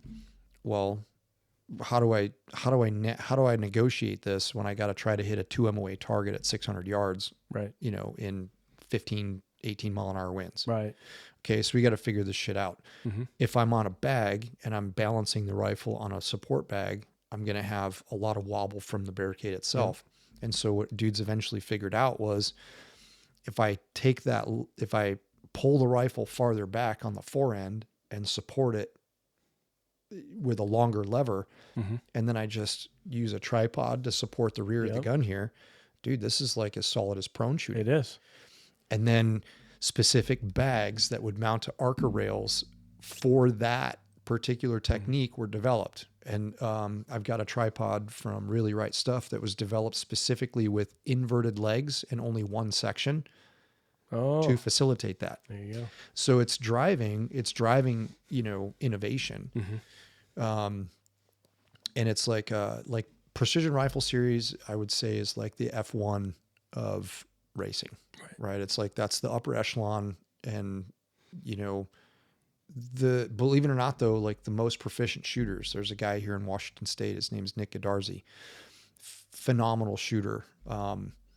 He's won more PRS matches than you can even shake a stick at. Right. And now, I mean, he's at the point now where he's probably dropping, I don't know, maybe 6 to 8 shots over a 2-day period of 220 rounds. Yeah. He's just a really He's relentless. the Justin Schindler of the Exactly. He's Justin Schindler, right? And of the PRS. but like looking at his setup, it's very simple.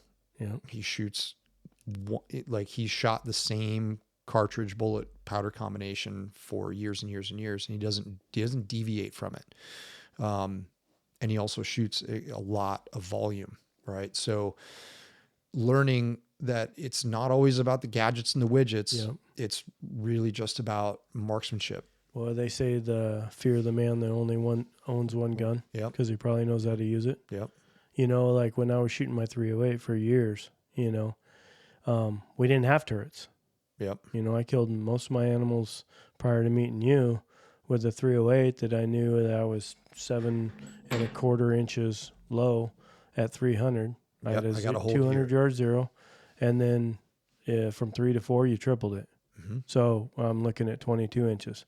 And that's a buck's chest around here, 15 inches. That's what I did. Yeah. And that's how we killed. And it works. Yeah. And after 400 yards, we tried to get closer. Imagine that. Yeah. It's a little too far. We got to try to get closer. Yeah. Or we can't get closer, and we've got to come up with a better plan for next time. There's something to be said about that. There is. I mean, now I've never been the dude. I've never been the guy to, hell, I passed on the biggest buck that I've ever seen alive. 2 seasons ago, he was 880 yards away, and it was just too windy. Yeah. It was just too windy. And it's just like, man, I'm not, yeah. It's just, you could have rednecked it. You could have tried to break him down. Yeah. But he deserves, that animal deserves it. He does not deserve that. Here's the deal. Where you were at, you were quite confident that you maybe got back on him again. I was, yes. And if not that year, the next year. Yep. That's starting to become a rare thing. Yeah, you got a point. In Washington, we don't have these things. And this might segue into like helping hunters on the firing center, Yakima Training Center. Sure. People always ask me, why are you taking people to your spots? All right. They're going to find them out anyways. Nowadays. Oh, yeah.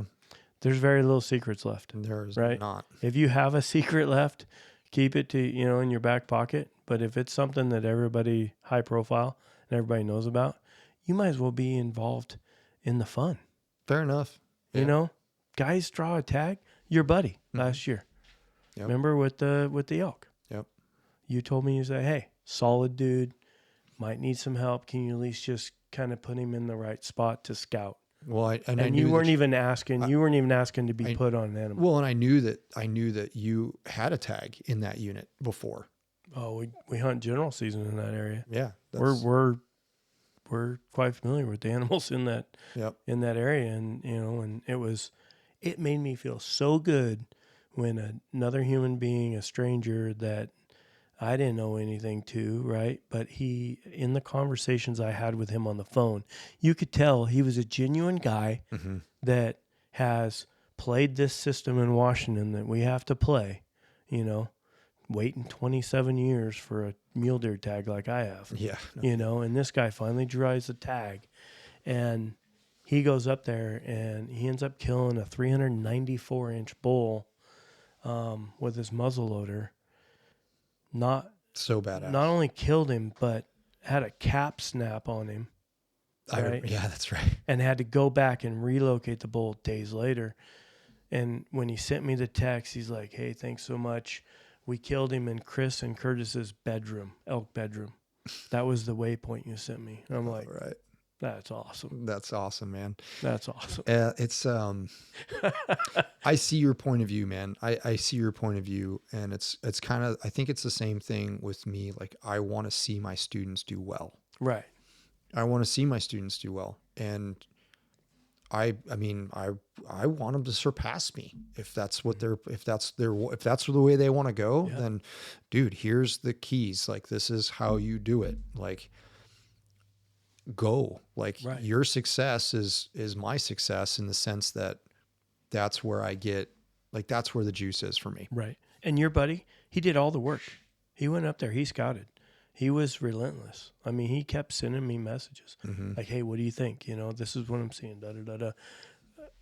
I had very little to do with it, but what was cool about it is he was so appreciative. And what I found out with helping, I probably help 15 guys on the training center every year, and that's being conservative for the last, what?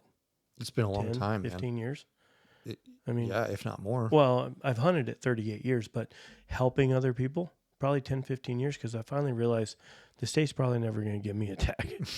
So I might as well go out there and hunt with these guys. Well, and you're learning every time. There you go. That's what it is. Dude, I don't care about tagging along. These people are so appreciative that even though you're taking them to spots and showing them what's worked for you, they actually don't tell other people. I have not had, I've been burned twice in probably 15 years.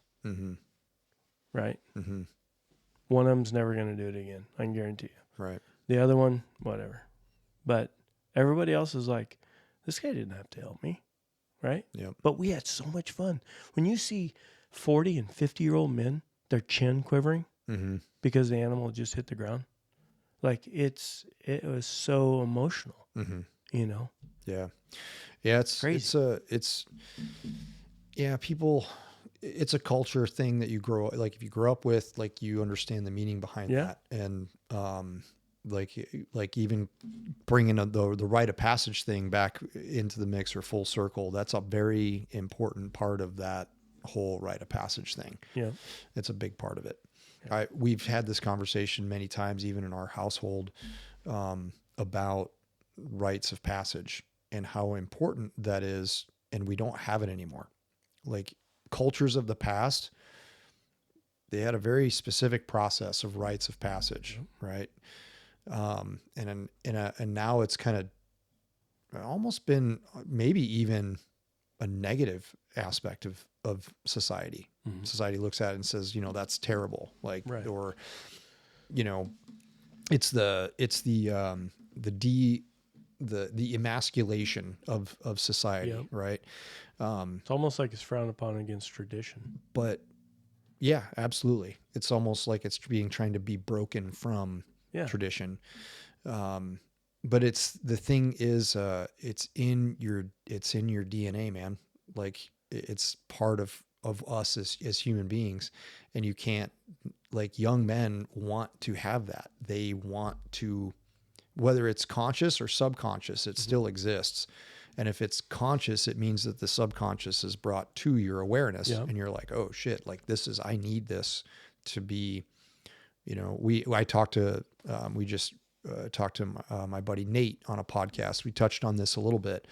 Young men need a challenge. They need force. They need pressure. They need that, but that they also need someone, who's navigated all that before them as a mentor and a guide to be like, okay, yeah, this is a super huge bummer right now. And however, I think we owe it to ourselves to make sure that other hunters treat other hunters ethically, right? I agree. If you see a guy stalking a buck, even though you've back on the glass and you see the buck, I do not like that guy that sabotages that hunt on purpose. Sure. Yeah, so that animal lives to see another day, so that maybe he could get a chance at it. Mm-hmm. We had that happen to us last year, and very few times.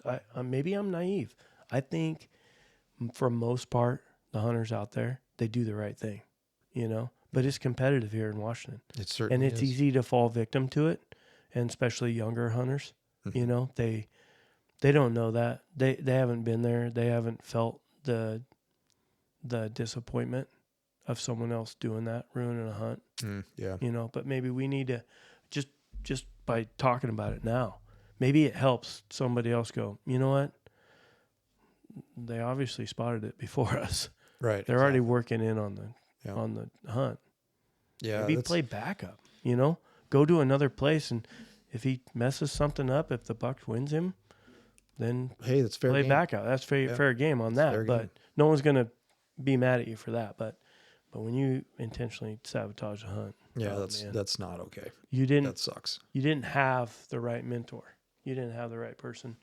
Good. You point. haven't been there. That's a good point. You haven't been disappointed. That's very true, man. For sure. Yeah. I mean, well, the whole rite of passage thing and just the outdoors in general, if it's done right, like what is right, but yeah, it's going to produce its own organic challenges. Mm-hmm. Like it's going to challenge you mentally, it's going to challenge you physically, and it's going to test, do you really want to be here? Mm-hmm. Do you really want to be sitting on this hillside right now? And it's not very comfortable outside. Like if you were home, you'd be like, you know what? I'm not going outside. I'm going to stay inside and I'm going to do whatever inside.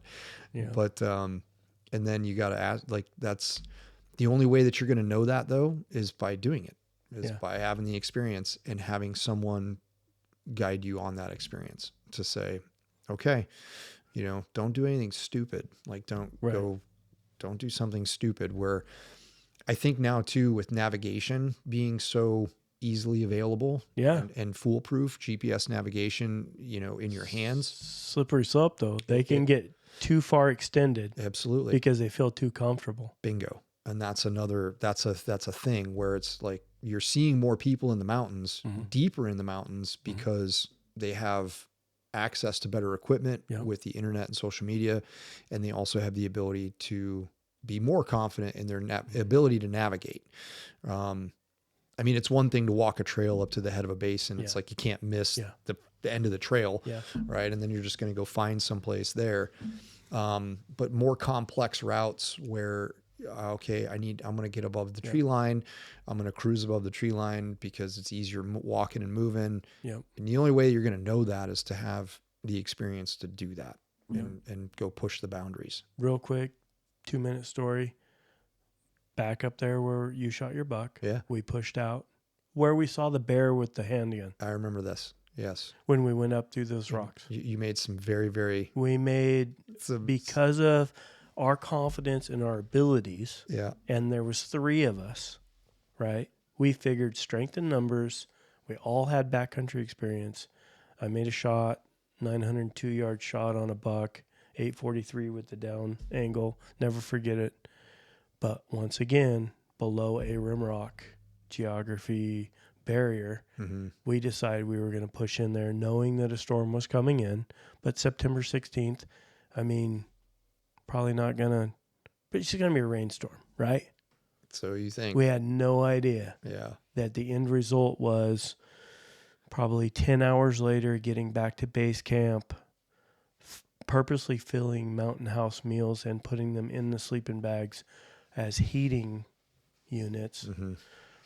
Ended up in the Wenatchee Hospital with one guy with IVs for dehydration, me getting my toenails drilled out for frostbite, and another one, we have no idea what was happening to Brandon. He was just not feeling good.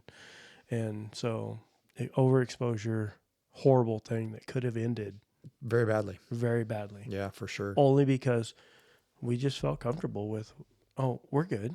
We're always up here. You know, we'll push out. Yeah. And you can get yourself into some real Horrible.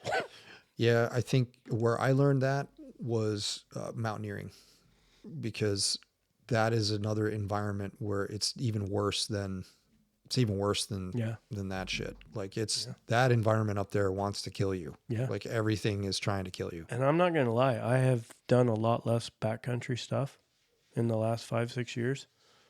Not because I'm scared of that situation, but it really, I'm 53 now. You start thinking about things a little differently. You start, Yeah, for sure. Yeah. Like the self-preservation is, it's much stronger at this point in time in life, because you do know your limits and you've been in those situations that will identify your limits.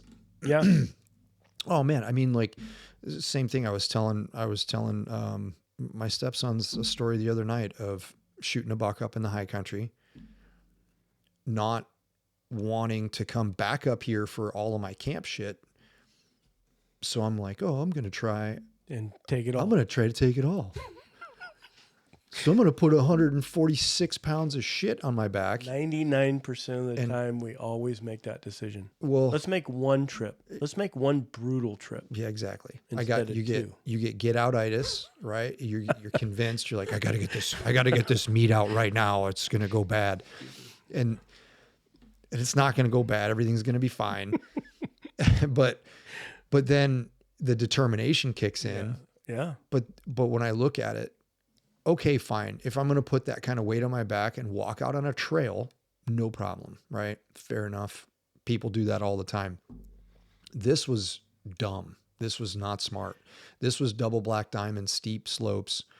And you're just grabbing No, it's all open. And pulling yourself up? It's all open. Oh. It's all open hillsides. I'm above the trees, right? And I'm on those little kind of goat trail, switchy backy. And now you have loose footing. Oh my gosh, man. And I've got trekking poles, and it's not even going through my mind right. that if you take one wrong step here, you're going to turn into a giant basketball. 100%. And you're going to go until you stop. Yep. Like, you're not getting a pack off. Like, you can only hope that you're going to get hung up by something and not break something in your body too severely, because that will happen. And that was even silly of me then, because I've had a lot of mountaineering experience up to that point. That made me comfortable enough to make that decision to say, I could probably make this. I could probably pull this off. Pushing the limits. I'm pushing the limits, and I'm by myself. Yep. And so those are those instances where, would I do that nowadays? No way. Yep. I would not do that. And even if I could physically do it, it's just not smart. It's not a smart thing to do. And you got to look back on it and go, sometimes I look back on it, it makes my stomach turn a little bit, because I know what would happen.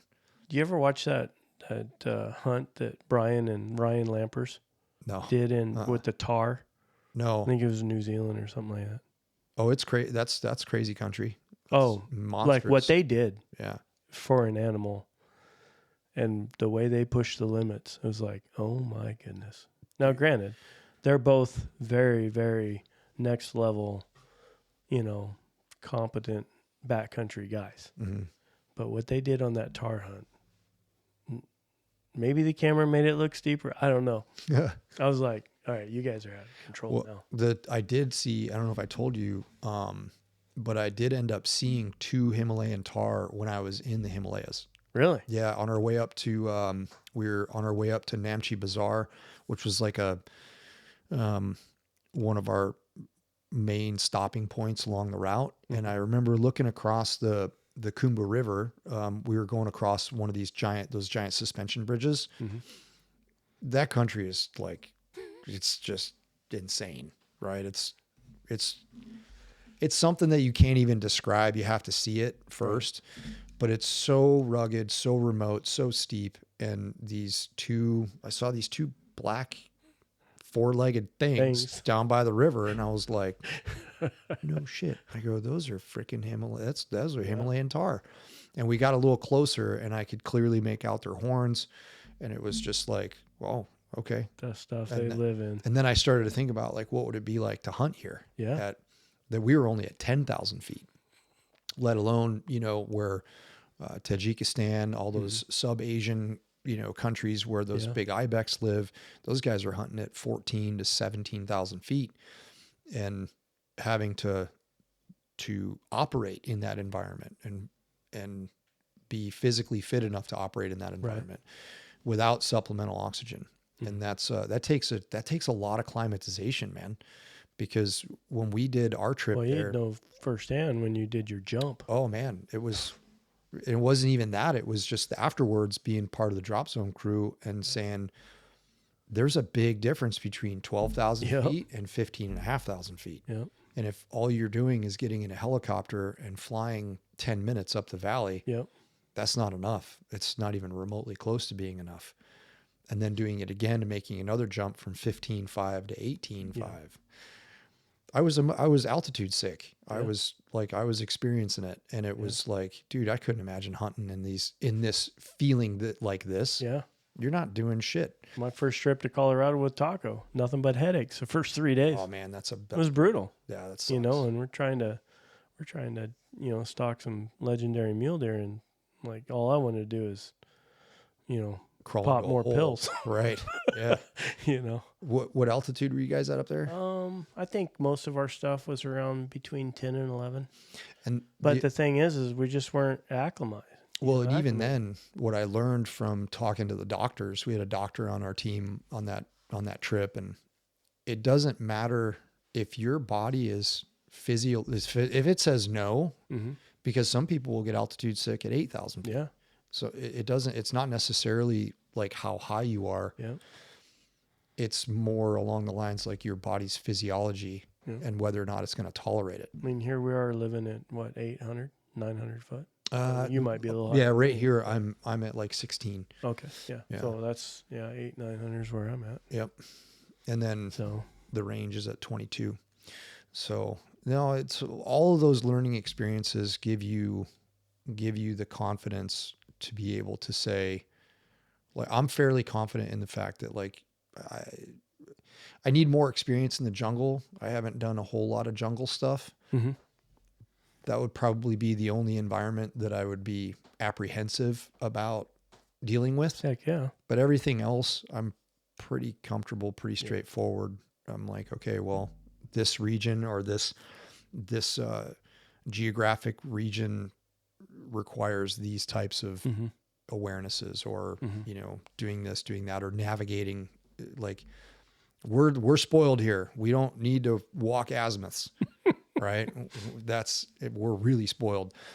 Unless you could get into a big, wide, drainage at the bottom of a drainage and in old growth timber and you can't really see much.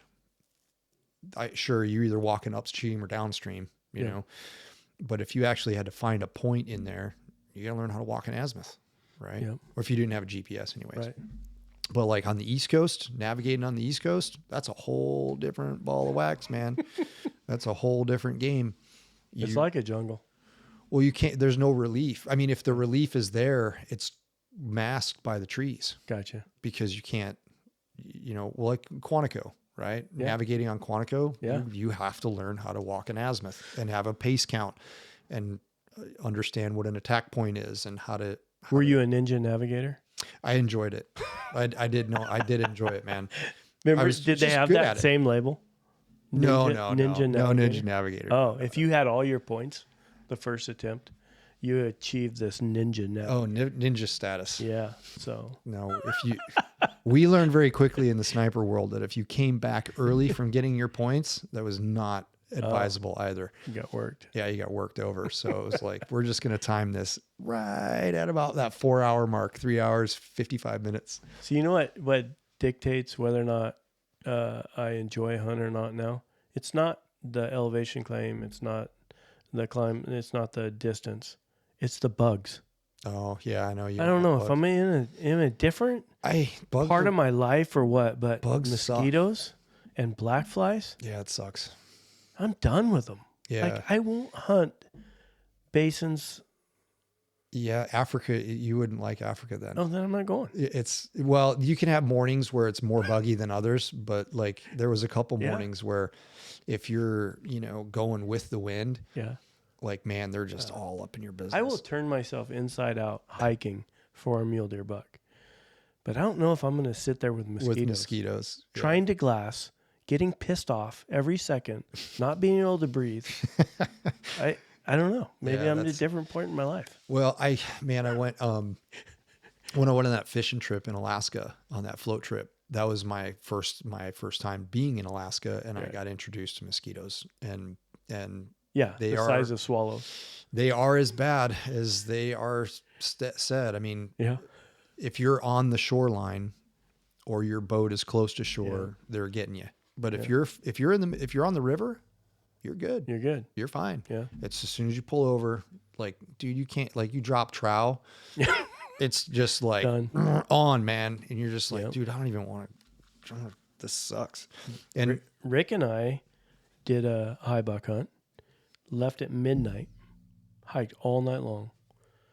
By the time daylight, we were turning around and coming back out. We had been mosquito bit so bad in the middle of the night that we were starting to get sick. Oh, that's nasty. We had like 40 to 60 bites on just our shoulders. That sucks, man. And it's like, that's no fun. Sorry, not doing it.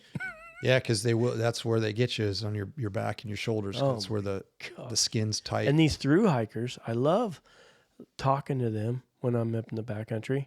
The PCTers, yeah, and they are just stinking of garlic. Oh yeah, like you can smell them 200 yards before you even see them or hear them. Yeah, you're like, oh, through hikers coming, and maybe that's what we need to do. Maybe a week before I've heard high buck. Okay, I've heard this before. This is a theory that I've heard from elk hunters. Okay, that your diet matters. Yeah.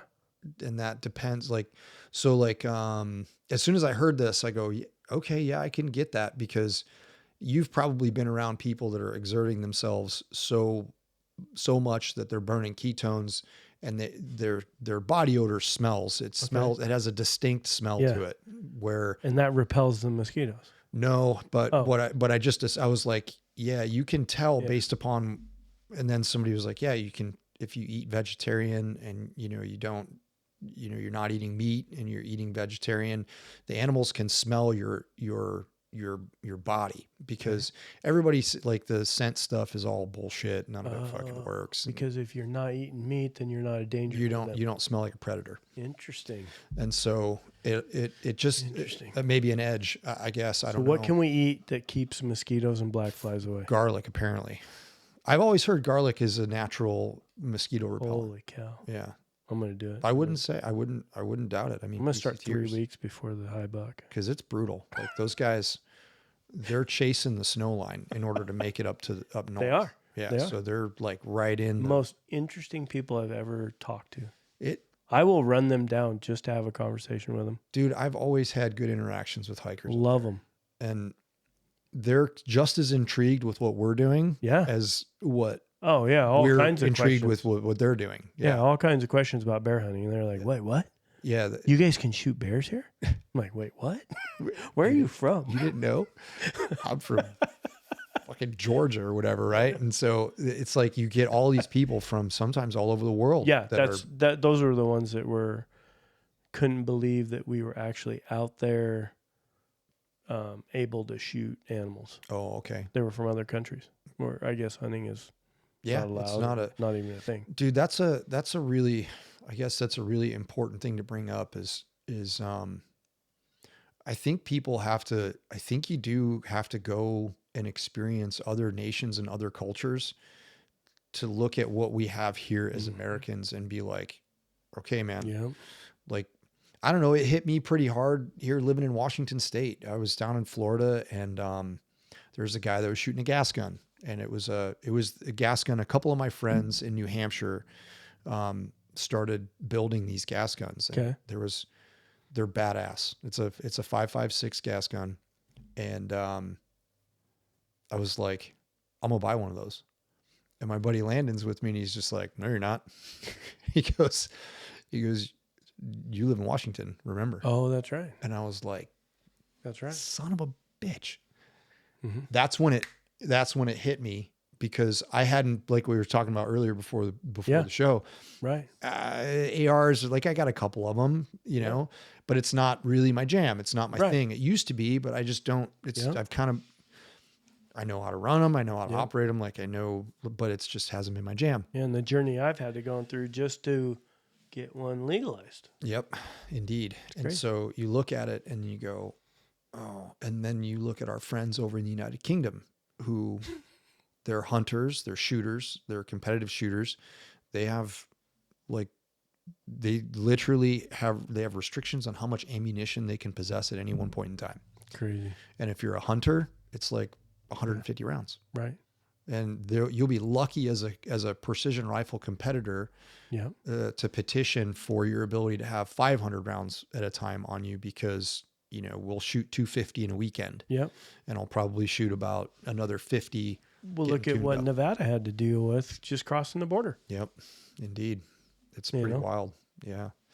So it's like, you got to have that experience to go, yeah, we're like, this is pretty legit. Yeah. You know, the freedoms that we have here and what we have the ability to do. And, but then when you're in a situation like this, where it's like this particular state, and one of the things that we never do here at Modern Day Sniper, we don't ever get involved in politics. Right.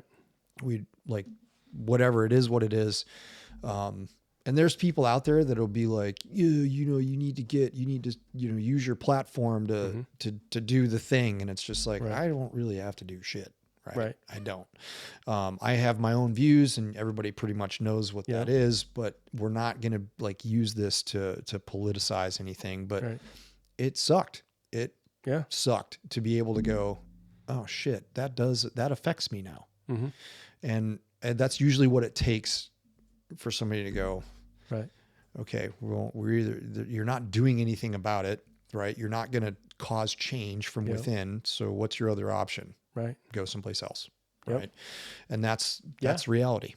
That is reality. It's just like somebody that complains about their job, right? Exactly. Hey, you don't like it, move. Yeah. Go get another job somewhere else. Man, that's so funny, because I've done international travel, not as much as some, but I've done a fair amount.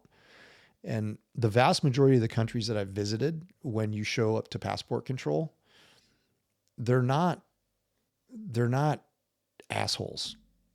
They might be very, you know, but there's no attitude. There's most of the time they're friendly, right? Not here, not in the United States, dude. You come through Customs and Border Protection here, you get yelled at, you get freaking, Really? oh yeah, dude. They're not very friendly at all. And you can tell they just hate their jobs. They just hate what they're doing. And it's just like, man, if you really hate this, go do something else. Yeah. Right. Because like your experience, you coming at that person from a foreign country, that could be the first time they've ever come here to the United States. Right. Like, you're putting the first impressions are a lasting impression. Right. And so like, I've seen dudes like yell at people, like really like yell at people, not, right. you know, but it's just kind of a bummer, Or when you fix see it. that stuff. Don't complain. Or fix it. So my whole thing in life is, if you're going to complain about something and stay there, and then keep don't complaining about it, I got no time for that. then I don't even listen to you. Yeah. You know. Now, if you're trying to make a difference, you know, and then, hey, all the power to you. Yeah. I mean, I want to extend a personal thanks to you for being a listener and a follower of the Modern Day Sniper podcast. We appreciate every single one of you guys. And without you, we would not be where we're at today. If you guys enjoy the show, if you like the show, cruise on over to any of the podcast outlets that you're listening to this show on and leave us a comment. We read every single one of them. We want to hear what you guys have to say, because your input is going to help us develop better content, the stuff that you want to listen to. Again, we thank you very much. We appreciate you guys for listening and following. Leave a comment. We'd love to hear from you. And without further ado, let's get back to the show. When are we going to go burn some powder? well, I'll send you my days off. All right. For real. Let's do that. No, I'm serious. Send me your days off. You are a very busy person. I am a very busy person. I'm a very busy person. So I will send you my schedule on a format that you can just pick and choose whatever days. Oh, do you have like a little calendar thing? I do. Oh, fantastic. Yeah. Yeah. Yeah, I just have the little shift calendar. Can I make an appointment? Yep. All right. Absolutely. Because I want to go shooting. I want to go burn some powder and I want to learn. yeah. I mean, go have some fun. I've taken a lot of things off of your stuff that you don't know. I creep on your websites every now and then. Creepy. I do. And I've squared up a lot on my gun. Oh, okay. That's one thing that I noticed. Are you still doing this? Are you still doing this with your non-shooting hand? A little bit. A little bit. I mean, All right. I've probably gotten underneath the butt of the gun a lot more. The thing, like what I've moved into, when I was younger in my late 20s, early 30s, I was like super. Yeah. Dude, if you're hitting targets, I don't Thank you. give a shit. Thank you. I mean, of course I want you to be fundamentally sound. Yes. I want you to release shots at the bottom of your breath. I want you to have good trigger control. Yeah. I want you to have a natural point of aim. But like how you do it, I don't really give a shit. As long as it's not counterproductive. Right. Like I don't believe that any of these rifles right here, like some of the more competition focused, you can put them on a bag, balance them, put an 8-ounce trigger on there. And I've seen dudes do it. They literally will just, their hand is not touching the rifle. Their shoulder's not touching the rifle. It's called free recoil. And they're shooting that way. That is not marksmanship to me. Right. And so there's a time and a place for that. Like the bench rest, and all that stuff is, that's where that is. But that's I mean, it's going to be a fun journey because I am 53. I have done things the same way. Dude, and so when I teach shooters, right, at work, I like the female shooters that have never shot a gun before. Yep. They're easy to teach. Or somebody that had a job at an espresso stand or something like that. Mm-hmm. They're awesome. They're easy to teach. They absorb it. They suck it up. A guy like me, I would hate to try to suggest ideas, but I am in a different spot in my life now where I'm always a student of it. I like finding something that helps me get to my goals. Mm-hmm. So if I see value in it, okay, I'm taking it and I'll give anybody credit. Mm-hmm. I'm not one of those people that are just like, well, this is the way I do it. And I'm going to feel like defensive if your idea is better than my idea. Yeah. I'm way past that. Right. Yeah. And I think everybody kind of goes through that a little bit. Yeah. In your development of awareness. So I'm curious for you to just see me go through my process and then the things that blaringly just stick out to you like, oh boy. It's super easy to do. We'll just do like an intermediate range eval. Yeah. Right. And just be like, so that's what I would like. It's 5 targets. Yeah. We'll do 5 targets. Yeah. Here they are. Here's they are. You're going to get the ranges, do all your shit. And you're going to find I'm very one-dimensional. I was a prone shooter forever, but I get tired of wheat fields being that tall, sagebrush being this tall. What's your solution? Stuff like that. Well, I've gotten to that Tricer tripod. I'm telling you, Tricer. You went Tricer? I love them things. Oh my God, we have to have a conversation. All right. That's fine. Everybody knows. Everybody, it's funny. I know. Right now they're popular. They're trendy. Let's say they're trendy. That's right. But I'll tell you what. Right. For what I had, I'm not it's saying an upgrade. what you had. Yeah. Way bigger upgrade. Sure. And they're super lightweight, and there's something that I won't leave at home when I have a choice of weight or anything. They're always with me now, you know? And there's so many opinions on spotting scope versus 18s, you know, or something like that, you know? Mm-hmm. And so they each have their purpose, right? They do. For what I do, very one-dimensional, very on the training center a lot, doing stuff like that. Yeah, you have to. You have to have a solution for it. I want my 18s, you know, on my tripod, and I'm sitting there glassing the shit out of everything, that I get a wider field of view, I get more light. I can't see detail like a spotting scope, but I can usually pick up things quickly. Absolutely. 18X is love my 18s, right? 18s. I've got a set of SLC 15s that I love. They're fantastic. And so what's cool about that is that I incorporated it in my system to where now, boom, I see a buck. He's something worth going after. We go there. The binos go in the backpack. Rifle goes on the ARCA. Okay. Now I'm tripod shooting my trekking pole in the back. Okay. All right. Or I'm prone.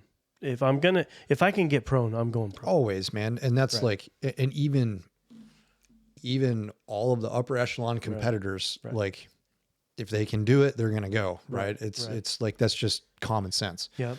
And then of course, you know, I still shoot a short action rifle. I as well as you. I think you hunt with a 7 SAUM still. Yeah. I have a 7 PRC that I'm learning, and I do enjoy that. It's a great. Oh, is this the short? Sherman short. Yeah, the Sherman short. 7 Sherman short. So the reason I went with that, just I had short action, right? Lightweight rifle, but I love seeing my impacts because I don't always have the ability of having a spotter. Yep. Right. Ran an EC tuner break, you know, because. What up, Eric? I know, man, that guy, love him to death. Got to shoot my shot there. So, now you're a total disciple. You're a total Cortina disciple. Well, the reason being is that tuner break, I don't have the seating depth ability coming out of a detachable magazine that some people do with other cartridges, right? And so being able to tune that, I mean, everybody's got their opinions. Some people say, it doesn't make a single bit of difference. Yep. I've seen it. Yep, I get it. I've seen the groups tighten up. I've seen them go away. And so it's really nice, right? And the thing about this is it's hard for me to understand these other cartridges shooting 7mm bullets with 10 grains more powder. I'm not going to say what they are. I'm just going to say 10 grains more powder and 70 feet per second less velocity. Now, velocity is not king. Accuracy is always king, right? Mm-hmm. But if I can have accuracy and have more energy, right, and less wind drift, I'm going to take it. Yep, absolutely. And so I have pushed this to 3,100 feet per second with a 175. Savage. It's stepping on it, but I don't do that. I'm back down 3,016, somewhere in there. I can feel the rifle, the ping is what we're calling it. Yeah. I don't know if there's another. No, keep talking. I want to hear. I want to hear this explanation. We feel a rifle. Rick and Taco and I, when we're shooting rifles and we're doing, and I do the optimal charge weight like you taught me. Mm-hmm. Unbelievable. So much quicker. Finding that accuracy node, finding that thing where you're adding powder and not increasing velocity. That's obviously an accuracy node somewhere in there, right? And then working from there, right? But when you feel that rifle recoil and that ping of the vibration of the barrel, or that feeling, you know, when you hit a golf ball with a club and you hit it pure, you just connect to it. It's not vibrating. It's not doing anything. When I'm stepping on this cartridge, for sure, you feel it. It's violent. Right. I mean, it's like, oh my gosh, that rifle just went through an event. I agree. Yeah. So when I back off and I get down around 2990 or 3012, somewhere in there, that's my window of cold weather, and hot weather. Yep. So we've shot at 30 degrees multiple times. We always do a cold bore shot right off the bat. We record it just learning. We're not doing anything because we think that what we're doing is the best. We're just learning, right? Cold bore shot, boom, my rifle. I know exactly what it is. I know at 95 degrees in the summer when I'm shooting, I know what my average feet per second is. And you'll see that when I move out of that accuracy node, you'll see my group immediately react. Yep.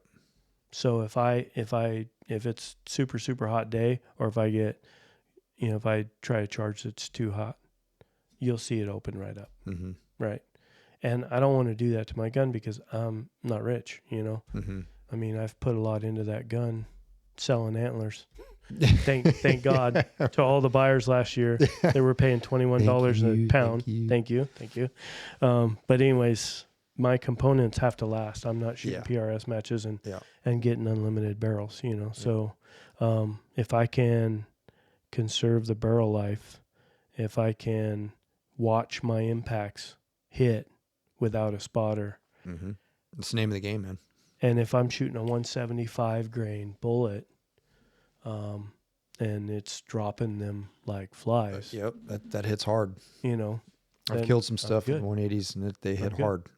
I mean, you got to be around that 2,950 feet per second with the SAUM, right? With the SAUM, I went to 162s. Okay. And I'm shooting 162s right at 2960. Okay. Are you still in a 1 and 8 twist or? Yeah, it's a 1 and 8 1/4 on this particular barrel. Oh. It just ended up being that's what was available. Yeah. But it's very pretty cartridge, by the way. Well, it's very pretty. It's like the quintessential. It looks like an actually improved cartridge. It does. 40 degrees shoulder. And I don't know. It's worth looking at for sure. I know. I will say one thing. There is 2 things about it that could be showstoppers for other people. Okay. It only performs with 1 powder. That powder is the unicorn fairy dust that you gave me my last little couple pounds, last little bit of, and I have scraped up a 1/2 pound here, 3/4 pound here. I think I have the last 4.5 pounds in existence. Doesn't Eric shoot Vitivery triple nickel out of this? I have not tried that yet, although there are some guys on the Sherman Wildcats. I shouldn't say Rich because he sold it to those 2 guys, the 2 younger guys out of Texas. They moved it to Texas now, so Sherman Wildcats is out of there. But anyways, there's some guys that are playing with 4350. Okay. Age 4350, and they're getting within probably 20 feet per second. Now, I can run other powders and run them accurately, but they are 90 feet per second slower. Okay. So I'm not scared about it.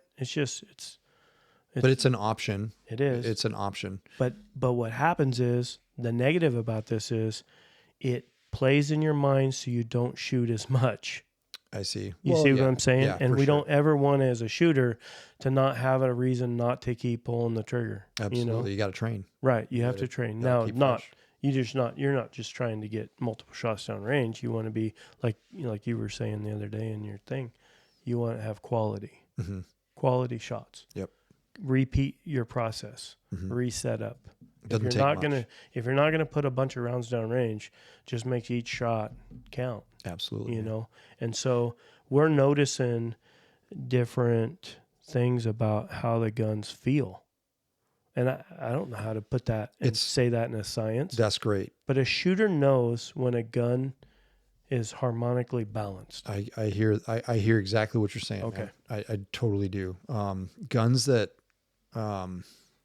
it is, right? So what I noticed immediately going to the Hunt 26, immediately, like it changed everything about the rifle. The recoil impulse changed, the angle of jump changed. And I went to be able to seeing my shots splash at 400 yards with that 7 PRC in an 8.5 pound platform. Yep. And I mean, granted, this is from the prone position. Yeah. With it, but it's with a suppressor. Yeah. And I like to shoot with suppressors these days as much as I can. There's some suppressors coming out now with muzzle brake end caps. That's what you were showing me. And it's really a game changer. That would be the only reason that you'd go to a suppressor. Although I would be interested to see without the tuner. Oh, see what it would do. What it would do. Yeah. Well, so when we go out, we just spin it on. When we go out. So see that one right there, that little 5-inch guy. That is the Ableco Theorem S. Yes. And you texted me that, and it's badass, man. Okay. It's badass. It would be interesting to see if my gun with this load and that, see what it does barrel, with the Canon. see what it does. Yeah, we can always try that. Yeah. Absolutely. I mean, that's what I did with Salmon River Solutions. I bought one of those Pro 4-tie brakes. Bought it for the wife's gun. She's shooting a 280 Ackley improved, and I was trying to see if it just worked on my gun. Mm-hmm. Group opened up. Yeah. I can't tune it, so I put that on her gun. Hopefully she's not listening. She will. So she ended up getting... She's going to listen to your podcast episode, I guarantee it. So she thinks she's getting leftovers. However, it is a you're not getting titanium leftovers. You're not getting $250 brake. It's not a leftover. Yeah, exactly. Cassandra was the same way. She was just like, I want all of my own stuff. Oh. I want all of my own stuff. And I was like, okay, roger that. Yeah. We can make that happen. Yeah, but she's been bit by it. She has Erica been bit. hasn't been bit yet. Yeah, she got bit. So Erica's like, okay, I don't really know what you're doing with my gun, but go ahead. Yeah. I'm just going to shoot it when you tell me to shoot Yeah. it. Yeah. No, she wants everything. She's like, no, I want my own bag. I don't want to borrow anything from you. I want nothing from you. And I was like, roger that. Love it. Sounds good. I love it. We can make this happen. But we've done this with Rick's 300 Psalm. Okay. Tacos 260 Remington. Done the just going out and seeing all this stuff and learning. Like, did I tell you about that aha moment I had with the neck tension? No, that was something that Okay. we didn't get a chance to talk about yet. So all let's right. do we it. have enough time? Dude, yeah, we can. I mean, been going for like 2 hours and 10 minutes. That's crazy. It's all right, man. People right. they like the long form stuff. All right. Anyways, so I knew that neck tension, it matters. Everything matters with relationship to each other, right? Absolutely does. And this case is going to react differently to something you do different in your reloading processing than this one does. Because you're talking about totally different pressures. You're talking about different burn rates of powders. You're talking about seating depth, everything, right? And so I'm sure that there's a, like Adam Thielen or Lights or whatever, they have a lot more information, right? And education behind it. But I know that everything is a variable. I knew that neck tension was important. However, I did not know what the journey I was about ready to go on. So Nate Boyer, sheriff, deputy here. Yeah. He's been pushing these copper bullets, right? He's like, copper, right? Barnes TSX, whatever. And so I'm like, all right, Nate kills a lot of stuff, and he's a good shooter. So I'm like, all right, I had these loaded up. So I put them in the bullet puller, pulled the bullet out, put in these copper bullets. Oh, yes, you did. I want you to tell it. Yeah, okay. It's good. Then I was like, what am I doing? I have literally achieved the holy grail in my mind of my bullet it's beautiful powder combination. I'm getting just leave it alone. Incredible results. What am I doing? Why am I doing this, right? So I put it back in the bullet puller, pull it again, and then put this bullet back in. I did not resize the necks. I didn't do anything like that. So basically the bullet had been seated, after my expander mandrel. Seated, taken out, seated, taken out, seated. So we go out there and we're just doing our normal shooting and stuff. And I'm 47 feet per second plus the 13 for the variance of the temperature. So I'm 60 feet per second slower. All right. Is that really a problem? No, we have dial scopes. We don't really care. But it's never been that way. this is And I'm new like, information, man. what is going on? Right? And we're running the 01 Garmin chronograph. You know, I bought that, and a lot different, a lot better, for us, And I'm like, what is going on? And I'm like, so Reloader 26, they don't really necessarily list their temperature sensitivity. You got to figure right? it out. But people have said, oh, no, they're good, So I'm like, all right, they're good. And everything I've done has been good. So what do? I immediately don't trust the process. And I'm like, try to blame it on temperature powder. So I start going down this rabbit hole. And while you go into a forum, Oh, yeah, man. you can find anybody dangerous. to support. Anybody to support any opinion whatever, that you have. Whatever Absolutely. Preconception you have in your mind. You're 100%. like, okay. And I found it. I found several of them. And like, I'm done. I can't find the powder. It's a hard powder to find. I'm going to end up selling this powder for triple of what it's worth because somebody out there loves it, like I just did a day ago, right? And I'm going to go start working Vitavore, or I'm going to work 4350 or something like that. Mm-hmm. And pretty soon I'm talking to Rick and talking to Taco, and they're like, what'd you do different? I'm like, well, I pulled a bullet and I put a copper bullet in there, and I pulled that one and I put the other one. And they're like, did you ever resize it, the casing after all that? And I'm like, no. But what's that really going to matter? Same powder, same case, same everything, right? So I replicated that. I took You did it again. 5 Yeah. and I pulled them, put it, and I kept those 5 separate. And then I did 5 my normal. It literally to like within 1 feet per second. That's freaking amazing. So that neck had been manipulated so much. No neck tension. There was no neck tension. Yeah. Right. And so now your pressure curve is all out of whack. Right. And your barrel timing is all out of whack. So here's another thing we found. So where I don't know if the camera can see this, but where the boat tail starts. Yep. From, I guess we call it the bearing surface. The bearing surface. Okay. Yep.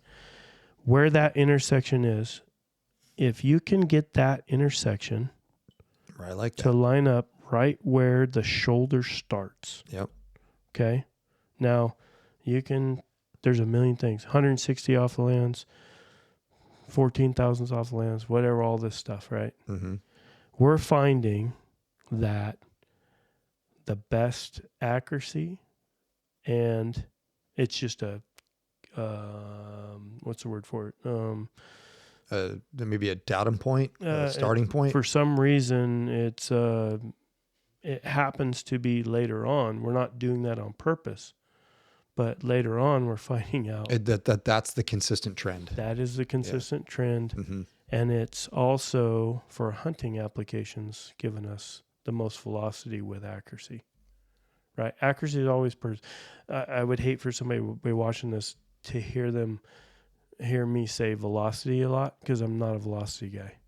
I'm not. You're just using that as a metric. I want velocity as long as I have my accuracy. Agreed. Right? For hunting. Yep. Agreed. PRS or something like that. I'm sure those guys just. No. They don't even care about. Oh, they do. Well, because wind drift. Well, yeah. So, right? Like the average, like I can tell you right now, like the cartridge or charge is, or the end velocity, it's about. Everybody's shooting a 6mm 105 grain bullet right at about 2,820 feet a second. Mm-hmm. There you go. That's it. Coming from a 6mm dasher. Right.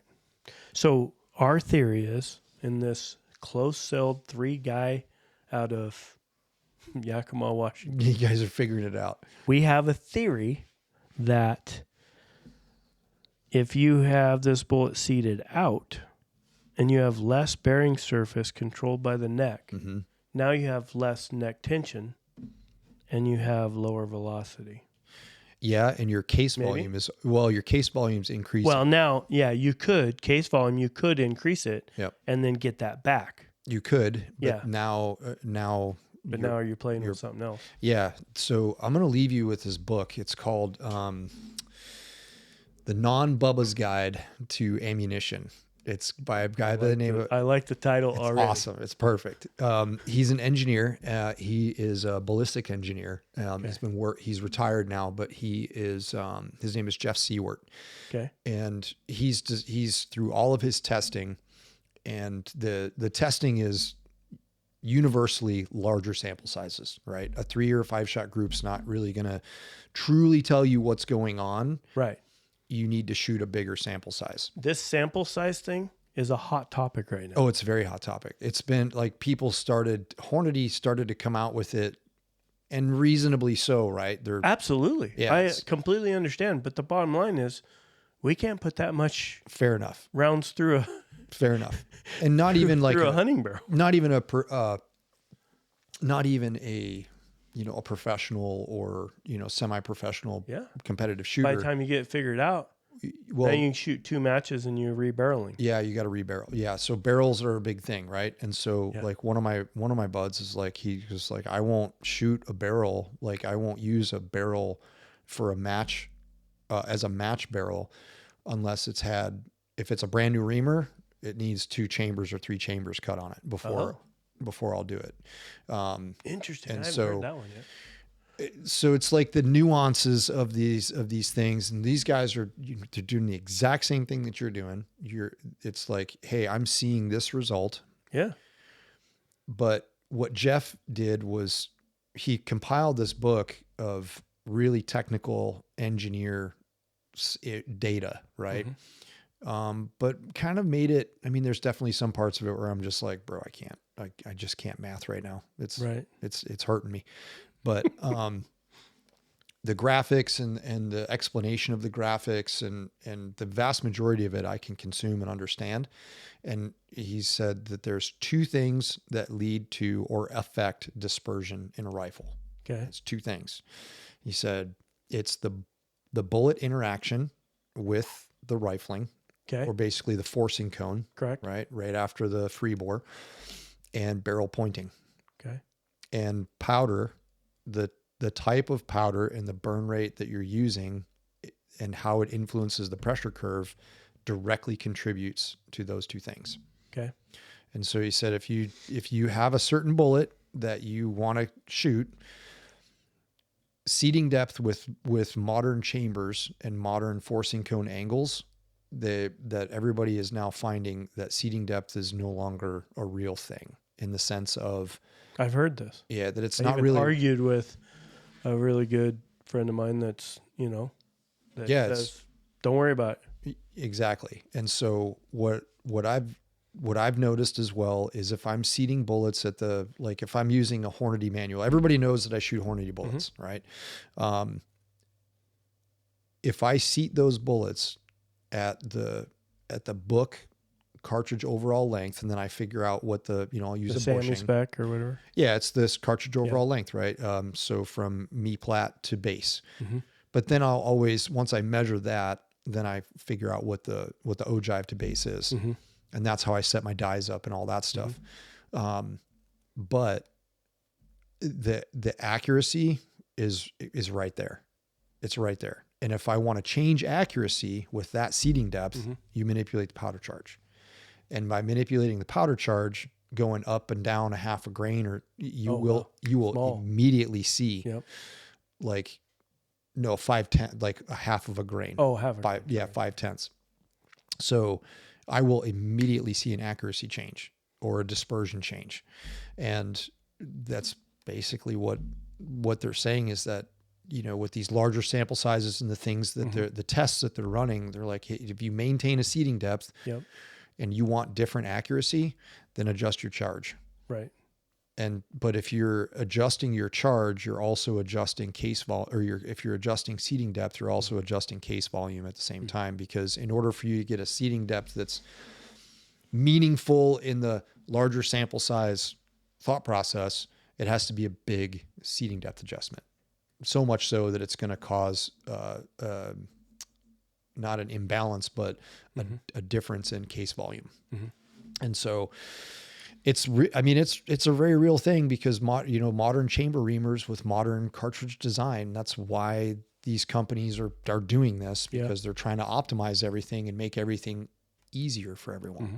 The days of shooting VLD bullets and pulling your freaking hair out and literally watching your rifle come out of tune before your eyes, Yeah. knowing what the hell you have to go do to fix this shit. Mm-hmm. And you know that it's fixable, but you're just like, dude, I don't want to do this. Well, my 300 WSM, I wanted to find somebody I didn't like and give them that gun. Give them the gun and just be like, here. It was horrible. Like, well, I went through 2 years of just struggle. Horrible. And I finally found one combination that gave me, like, you know, when people call it a gun, a 3/4 minute gun, you know, I mean, what really is 3/4 minute gun, but it was under an inch. Mm-hmm. And I'm like, you know what? I'm done. Yep. I'm not going to do it anymore. Yeah. And absolutely. so it's so nice to have, you know, this rifle, like, I don't call it a certain inch minute of it. I call it everybody comments about it. How about that? There you go. Guys watching go, holy shit. I just put them through the same hole. Yeah. Okay, fine. And that happens. That doesn't mean that gun can do that every single time. It just means that I've had multiple people say, what in the heck? You've done your homework, right? You've done your homework. Or I got lucky. Well, no, you don't get lucky. You're an analytical MFer. Like you like to dive in, and that's cool. And that's a small sample size too, with the 300 SAUM, the 7 Sherman Short, and the 260 Remington. That's just our little close group of guys that are figuring out. Maybe that relationship of that boat tail and that neck begin. Maybe that has nothing to do with the 375. Maybe that's not as important with the 300 Win Mag. That is something that has also been discovered. Oh, really? Yeah, and so it's not a us thing.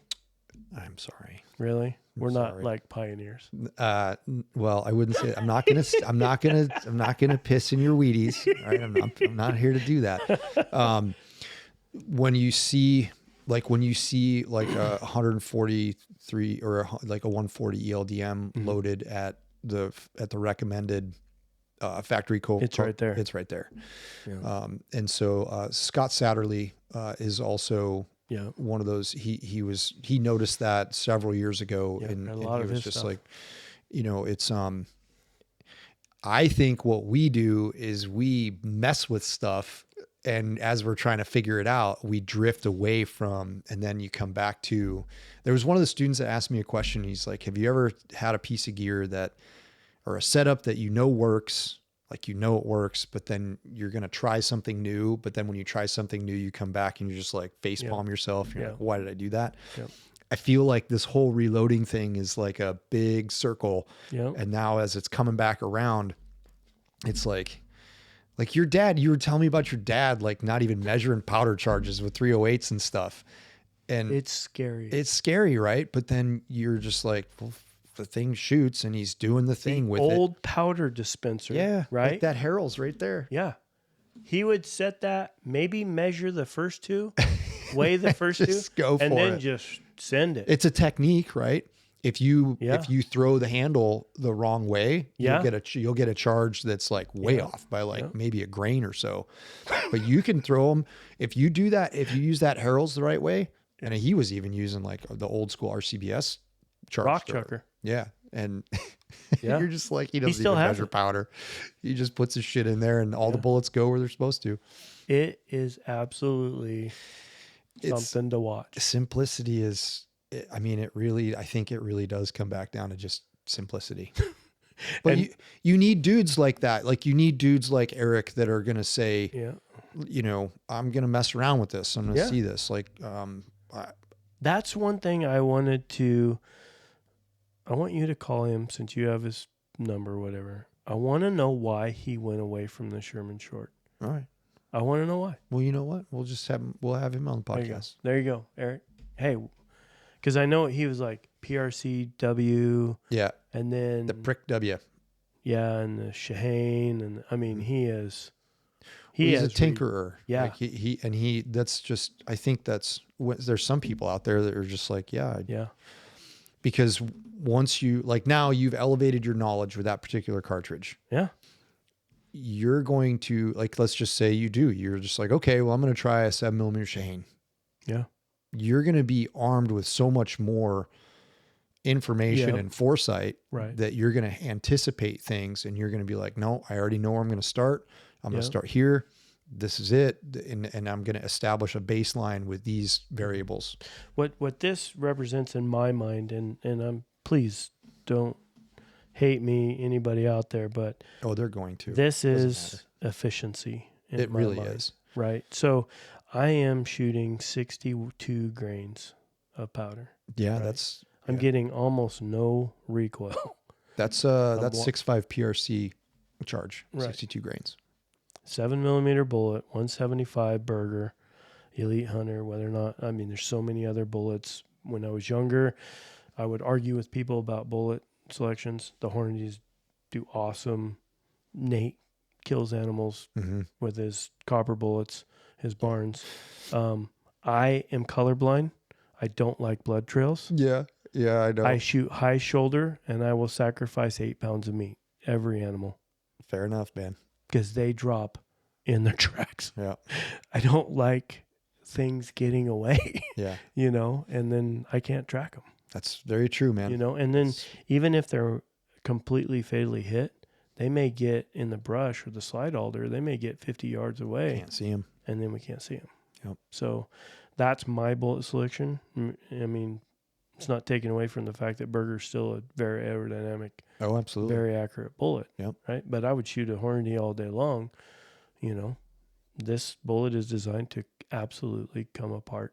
Mm-hmm. And they do. They do. Yeah, they absolutely They do. And A couple of the dudes, one of the guys that I hunted with in Africa brought a 6.5 PRC, and he was shooting 156 EOLs. okay, yeah. And then another guy was shooting a 7 SOM, and he was shooting 180s out of it, Burger 180s. So, I mean, That's a hybrid. yeah, the 180 Okay, hybrids. yeah. Brief interruption here before we get to the show, or maybe you're watching the show right now. I wanted to take a minute to talk to you guys about some of our upcoming in-person classes that we've got here at Modern Day Sniper for 2025. So the first round of classes that I want to talk to you guys about, and we have a couple of slots left over, and you're going to want to make sure that if there's any training class that you want to come out to and shoot with us for a few days, take a look at our Nail Spring Ranch venue. It is truly world-class with both lodging, the food that you're going to eat, as well as the ranges that we're going to shoot on. Located in Bonanza, Oregon, in the vicinity of Klamath Falls, the amount of effort that the Nail Spring Ranch has put into this place is nothing short of fantastic, and you're going to have an awesome all-inclusive experience with us down there. All of your meals and lodging is taken care of with the total cost of the course, and for what you get, you simply can't beat it from a cost standpoint. You're going to be eating 5-star meals, staying in 5-star accommodations, and like I said, shooting on a world-class facility in Southern Oregon, where it's going to be challenging conditions for both our introductory level students and our skills clinic students in the month of July, and then we're going to be back there in October for another intro class and then a hunting skills clinic. So that'll be a great opportunity for you guys to come out and train with us if that's kind of your jam of that all-inclusive experience. And at the end of the days, you don't have to drive anywhere. You can just wrap up your day after dinner, and everybody's just going to have a chance to have some fellowship and have some good conversations. There's all kinds of things to do at the ranch. And if you're lucky, the owner will take you up in his airplane and give you a bird's eye view of all of the local area. So we got Nail Spring Ranch. And then in November, we have our Pig River venue. We absolutely love going there. I love training at Pig River. It's a fantastic place to shoot. Josh Bandy is awesome at making sure that everybody has a great time there with his facility. So something that we're going to change up this year at Pig River, we're trying to make our classes more of an experience for our customers and our shooters. Not necessarily just your run of the mill, hey, we're going to show up and we're going to shoot and then everybody's going to go do their own thing. This year, we're going to have that event for both our intro class and our skills progression class. We're going to have that catered for both breakfast and lunch. And we're also going to have one evening of each of those classes where we're going to have dinner cooked out at the range catered as well. And it's going to be more along the lines of, fellowship and community and getting everybody together at the end of the day to talk about whatever it is they want to talk about. The catering is going to be second to none. The food that we're using is all home cooked and it's fantastic. On the plus side of that, if you are a United States Marine, we're going to be at Pig River for the United States Marine Corps 250th birthday. And that's a big deal for us.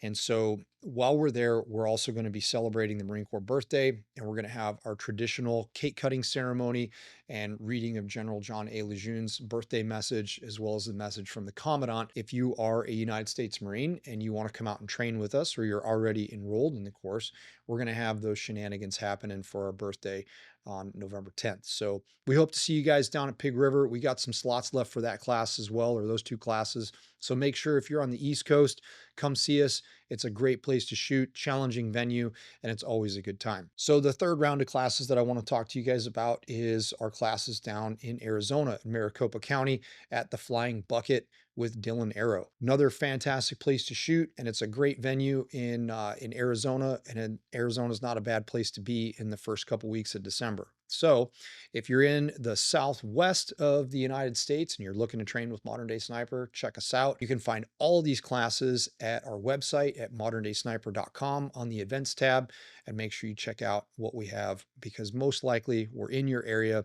And if you want to come shoot with us and have a good time, have at it. So without further ado, let's get back to the episode. Man, like, Let's do it. there's so much other stuff. And like, well, first off, we need to go to the range. We need to shoot. Yeah. We need to go do some Maybe shooting we before it do, gets- you do an eval, and let's do what a strong-willed, hard-headed guy that's figured out himself, and then we label that the next podcast. All right. Yeah. What can we help this hard-headed guy with? Or maybe we don't help at all, and we're just like, oh shit, man. No.